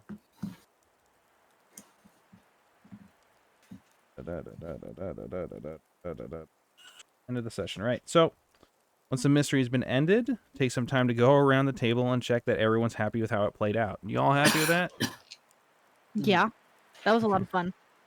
Yeah, I didn't expect like the final monster to be like have that much health, I guess, so to say, because harm Right. rating. I mean, you guys had like 4 people, and like all of you could do so much shit. He had 30 harm that you had to do with him to incapacitate him. Wow.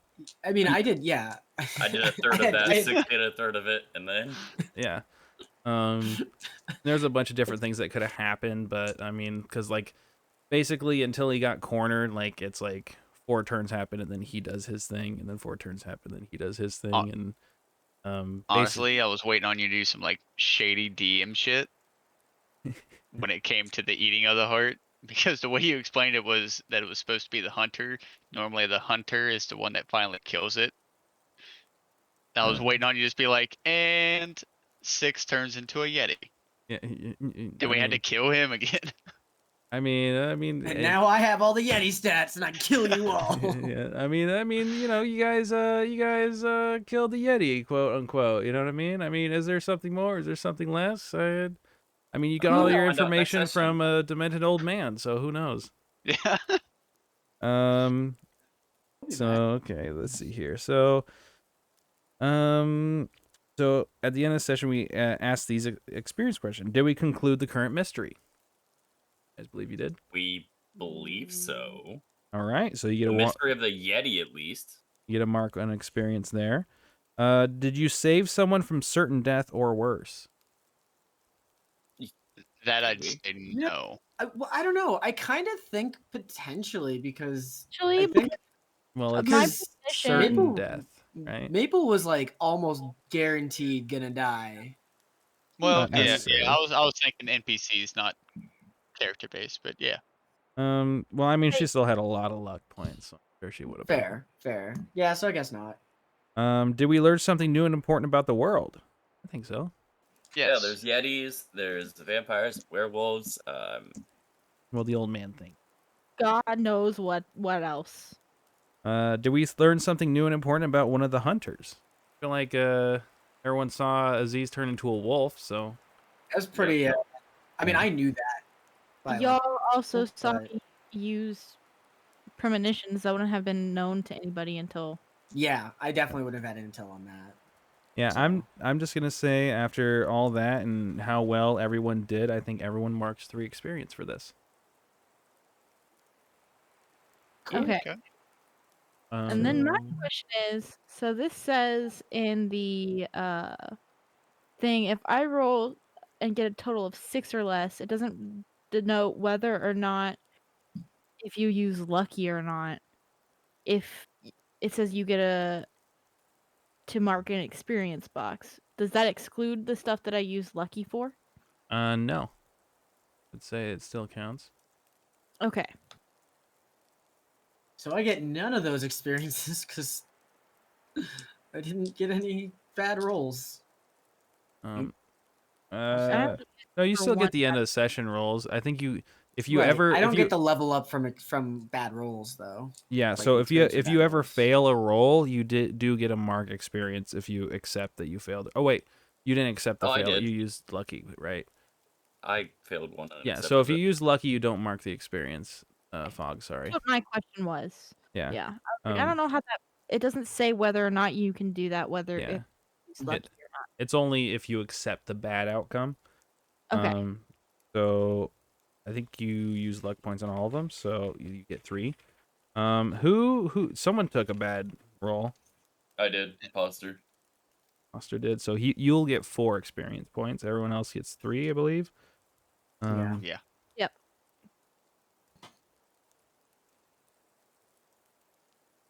This down. So da da da da.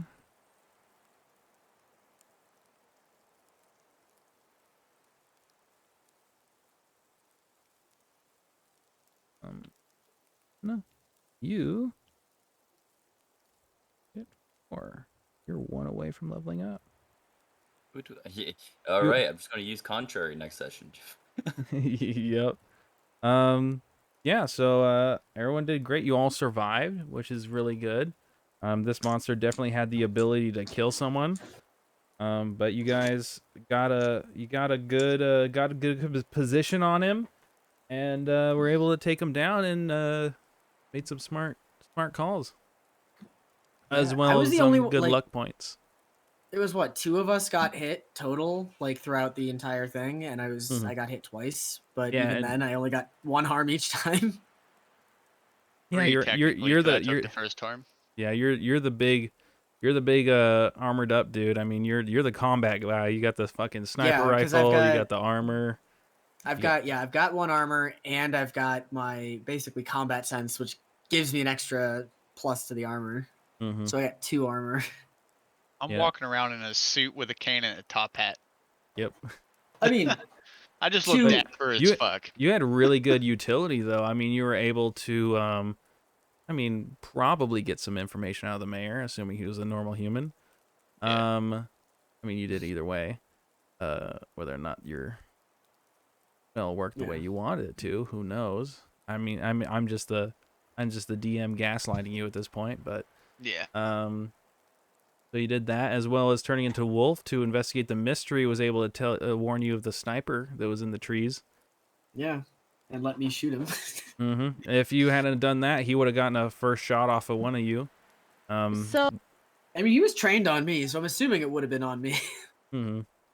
He probably saw that I had a gun and was like, that guy. Yep. He goes first. hmm And you So- did actually stop the premonition as well, which is good too. yeah, I did. So it says if we stop the premonition, mark an experience box. Oh, yep. So you do get an experience for that. So you get 4. Or I was like, I'm gonna read all of these just to be sure that we marked everything. yeah, Man. that's why you read your abilities, because I won't.